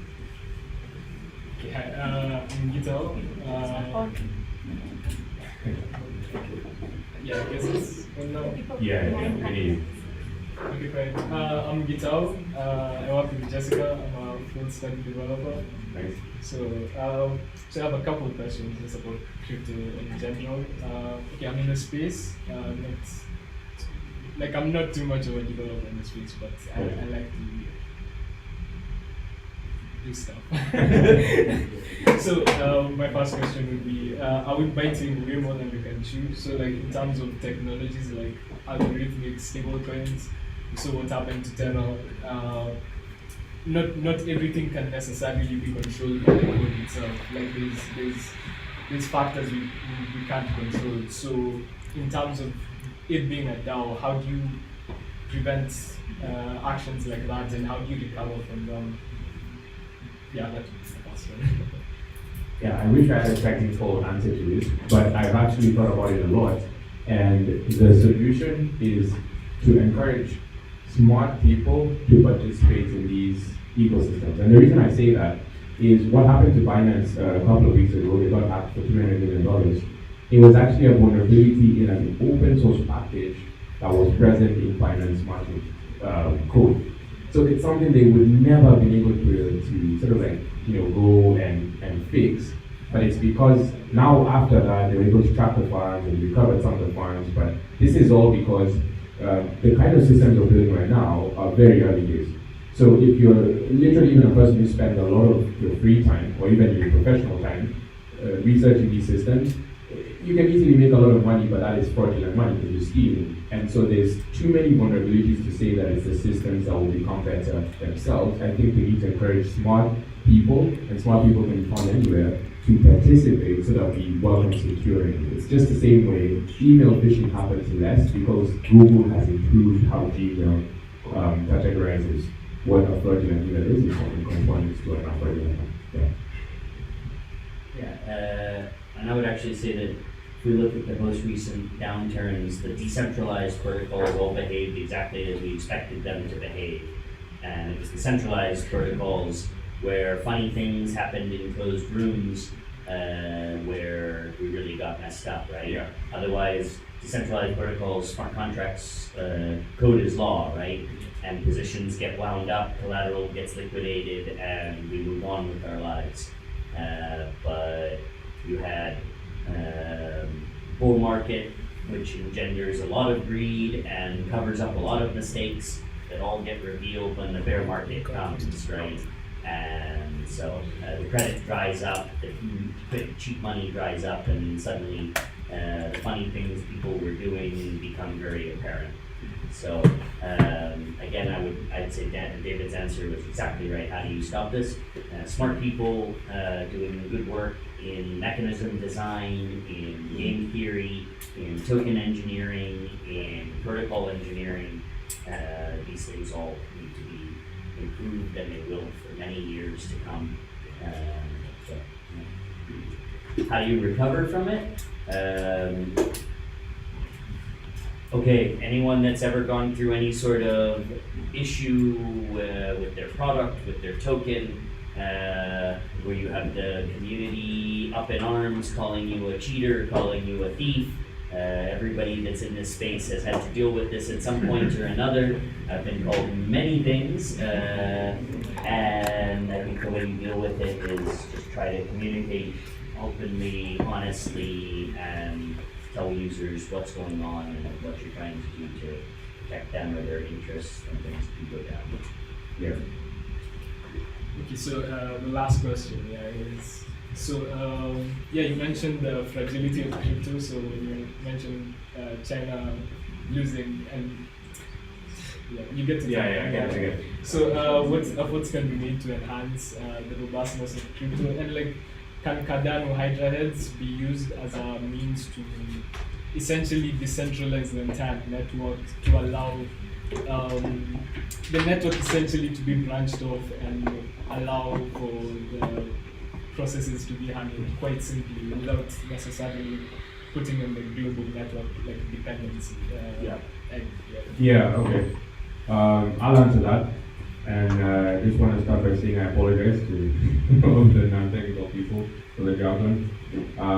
But what you mentioned, I generally think that it can be used, but on an infrastructure level, if you look at what Cardano is doing and the IOHK, the team behind it, Cardano is built on Rust because they as a protocol want to move away from like ZK grouping to like more like MK grouping, which is machine based.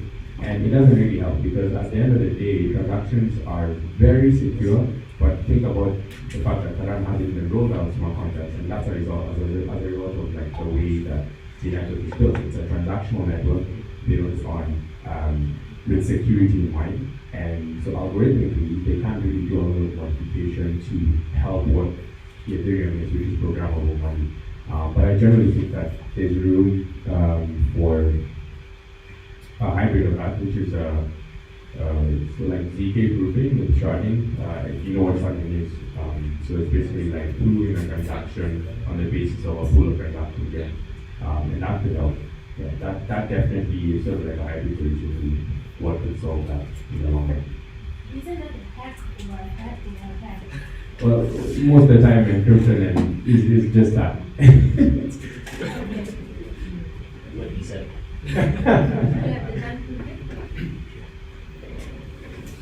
We have all gentlemen. There are no ladies with questions.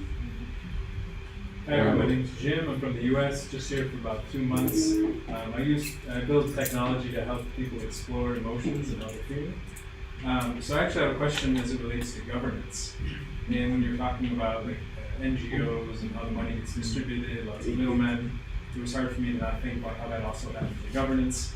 And you talked about different jurisdictions and going from Gabon to here with the team and everything. And I'm just curious on your perspective of how Web3 can help maybe improve or make more efficient or come up with new solutions for governance within a country or even across countries.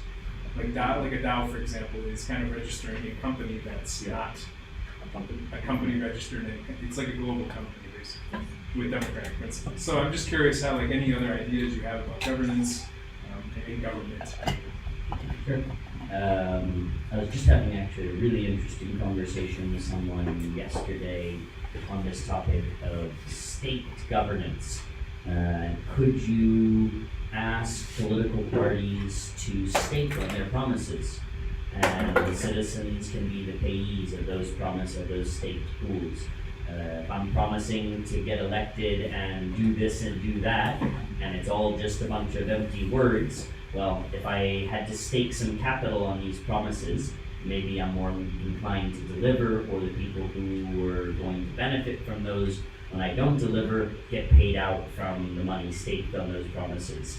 I think there's a lot of challenges when you start to involve money and governance together, but there's a lot of interesting ideas around this and things being done by different groups. Even my business partner Bastian was one of the early contributors to the German Pirate Party, which was a political party that was basically formed out of internet pirates that wanted a free internet. And they actually became quite powerful in Germany for a period. They won seats in the legislature and things like this. But they had models. They had a model called liquid democracy for the internal party platform, where you could essentially delegate your vote in real time and then undelegate your vote and redelegate it to someone else. And so you might be able to say something like, I trust David for all decisions relating to cybersecurity, and I trust Jessica for things relating to the environment and things like this and so on and so forth. This idea that maybe you don't want to have one representative represent you across every field of decision, but maybe you want to delegate your vote to different people in different areas, and why for 4-year terms, maybe it should be in real time. I should be able to undelegate if you do something that I don't like and redelegate to someone else. So I think there's so many interesting things that you can do. I think the reason that liquid democracy struggled in the Pirate Party, at least what I've been told, had a lot to do with the technical challenges at the time, and a lot of that's changed now. So there's interesting things happening like this, and even just as every community tries to figure out their own governance models, I think some of that is bound to push the boundaries of governance as a technical area, as a field of study. And I think there's a lot that countries can eventually learn from this. Even you've seen things like Afropolitan, which is building the first network state, right? If anybody's familiar with this concept of network state, that Balaji Srinivasan has written about, so Afropolitan is trying to build a network state basically for Africans and African diaspora all over the world. So I think this field is extremely exciting. Yeah. What do you say? And then the last question for the night. Hi everyone. Hi. My name is David. Web3 enthusiast, as well as a brand strategist and designer at HoneyCoin. So just one question. In regards to what we're talking about here. With the innovation that's happening, what's the key Web3 info or technology that let's say entrepreneurs should look into or explore, so that they can be better positioned for the future, or maybe they can have an advantage?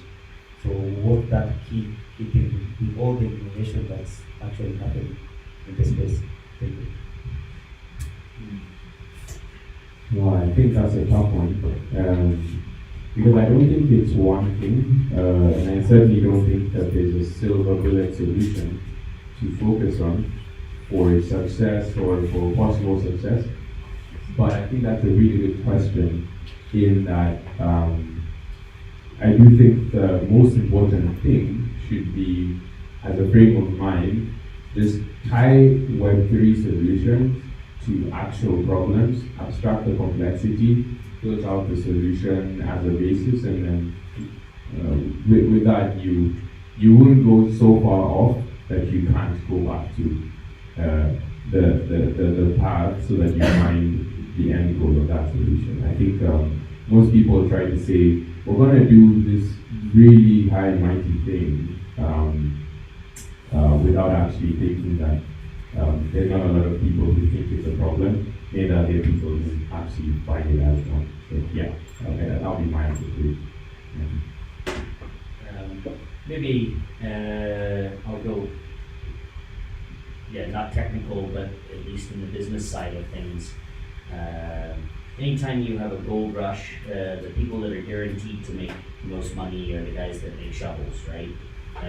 So how can you be a shovel in this gold rush? So if everybody wants to decentralize, how can you help people decentralize? I think there's going to be a huge wave of companies over the next several years that want to become DAOs or build DAOs as part of the business model, or turn some ownership over their business over to their community, breaking down the wall between owner, customer, employee in deeper ways. People that can really help centralized entities think about how to decentralize. What does this mean? Exit to community. Is that a thing that you can do? What does that even look like? Helping people understand token models. Can you design a token model? There's a huge body of knowledge that has been earned, let's say, since 2016 at this point, on what token models work or can work, and which ones are just elaborate houses of cards waiting to fall apart. These are two areas that every company, I've been probably the last 2-3 years, there's not a week that goes by that I don't do at least one kind of informational conversation with a founder who is crypto curious and thinking about how crypto fits in. I want to launch a token, I want to start a DAO, I want to do this. And Sherpas are needed to help companies think through those things and not make the same mistakes that have been made. So that's where I would say there's a lot of value to be gained, a lot of value to be made.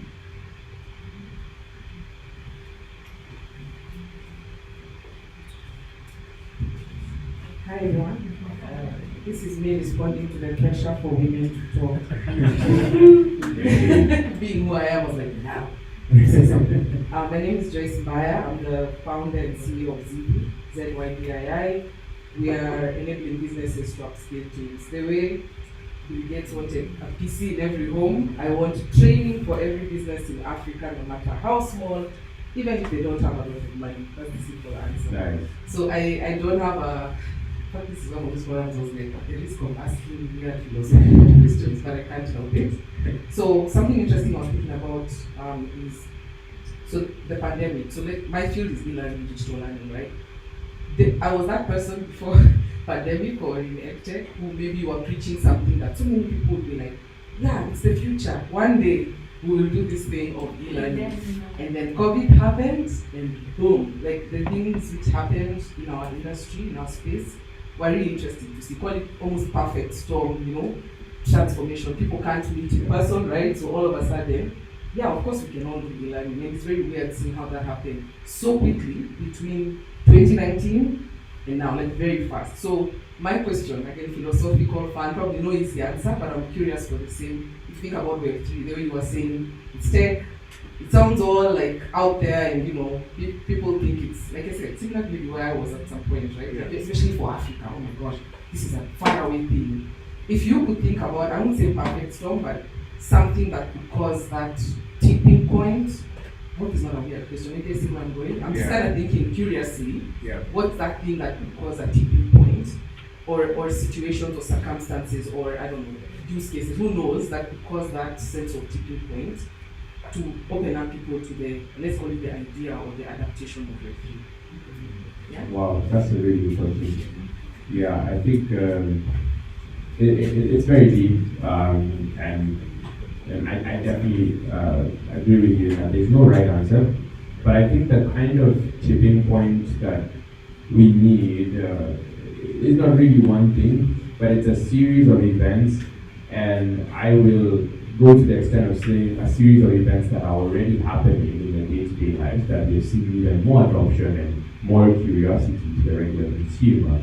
It's things like banks even having a shortage of the very capital that they promised to have to lend to you. It's things like people within economies wanting to be more self-serving, so they want microeconomies within the overall economy. That's happening a lot in Kenya, Nigeria, so in a lot of African countries. It's happening now as we speak, and so we're seeing this tipping point where I never thought I'd see the day when Google, who was we're not doing anything crypto, is now saying we're validating nodes for a blockchain like Solana.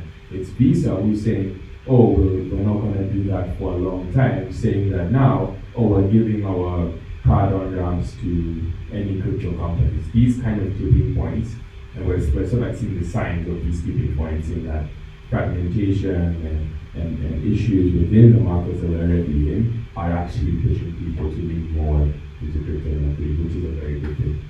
So thanks for that. Yeah, it is a very interesting question, and I don't think either of my answers or the things I'm thinking about are even close to correct, but they're the best things I have at the moment.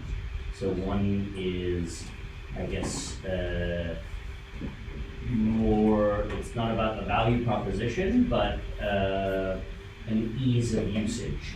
And I think the tipping point is probably more based on when things become easy enough to use, that the value proposition is not clouded by how the hell do I use this thing, right?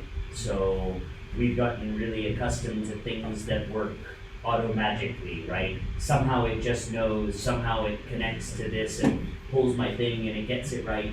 And we don't have that level of experience across most of crypto yet. So those types of like smooth experiences, low friction experiences, I think those will be the tipping points maybe, as opposed to some external factor. And the value propositions are already there. It's like, why would I borrow at 15% monthly when I could borrow at 2% monthly? Because globally, 24% APY, that's ridiculous, right? Things like Terra Luna aggregated $60 billion in capital behind 20% APR. You think about how much capital can be aggregated behind a very simple, straight up value proposition like a decent interest rate, 10%. And we ask, why are we borrowing here at such higher rates? So the value props are there, just about interfaces. Maybe the other thing I would say is a tipping point around like actions of big actors. So if Fidelity just made a big move into crypto. If I'm one of the competitors of Fidelity, so maybe in accordance with making this move to allow retail trading, Fidelity probably goes out and makes a $100 billion purchase of crypto assets, something like this, and it drives the price up a little bit. So if I'm T. Rowe Price and Goldman or any other brokerage investment house around the world, at some point there becomes some different calculus of, is it riskier to put 100 billion into crypto or to sit on the sidelines while my competitors put 100 billion into crypto? Because the 100 billion that they put in may turn into 100 trillion, and me sitting on the sidelines, I lost nothing, or I made nothing. So the risk of missing out on these things all becoming the new standard at some point probably becomes more risky for big institutional players than the actual amount of money that they have to put in. And so the risk that one of their competitors suddenly 10x's their capital in this new asset class and they weren't there probably is one of the big tipping points that forces everybody to make those moves because the lead player in their sector has made that move.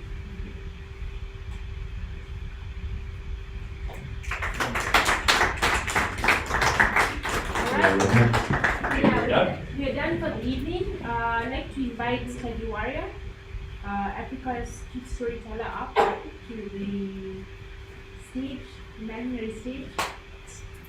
and Sam Gandhi. Sam? Africa's Token CEO. My name is Teddy Warrior. I'm laughing because a while back in Swahili they say akili ni nywele.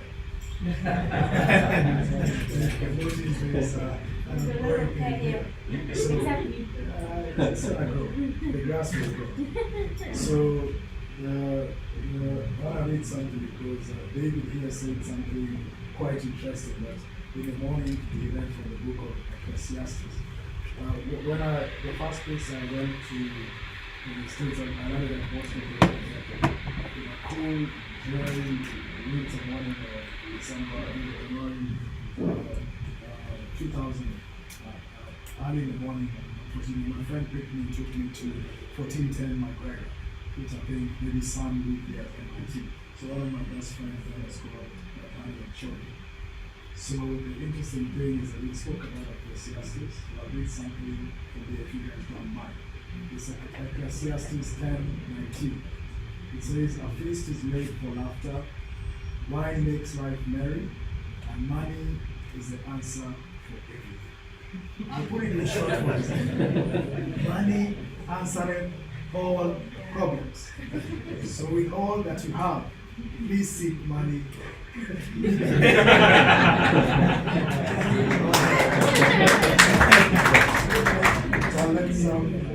Sorry, I wanted to say something about during COVID, at the height of COVID, and using the power of connection on the internet, using the power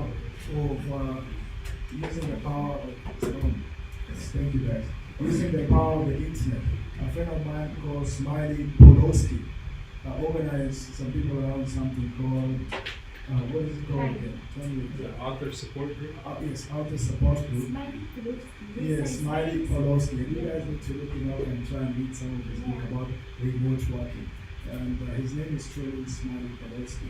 So I met Jim there, Jim Kaiba, and today he's been in Kenya, so he told me he's around. And I asked him to come to Africa Stocking because we're hoping that this could be a center for gravity for people in tech, development, thought leaders and all that. So welcome to Kenya, Jim, welcome to Kenya. And I think also something that came out of that counter support group is that a common friend of ours called Shiko Kimeria. We helped her finish her novel. I don't know if you guys have read not Dancing with the Monkeys, but her secret novel. So I hope all of you can stay. No, the sequel. The number 2. You know language is a challenge today because when Jason was saying Sahara Doe, I had it as Sahara Doe, but it's actually Sahara DAO. Oh, Safari DAO. Safari DAO. Safari DAO. Yeah, but thank you very much. Let Sam say something. And when I give you a token, these are made by Maasai women from Kajiado, so are connected Africa. So I'll just give you as a token from Africa. So it may fit or may not fit a gift. Yeah, not much from me, so just this has been very informative. I think one of those crypto curious people that's really thinking about what the space can do for us in Africa. One of those old school tech companies doing SMS, so this is way on the other side, but really excited about what's going on in that space, and hopefully we can find some convergences. I think there's a lot of interesting opportunities that this tapping into the web3 spirit can unlock. So excited to see what we can all build together. So thank you so much. Thank you. Thank you.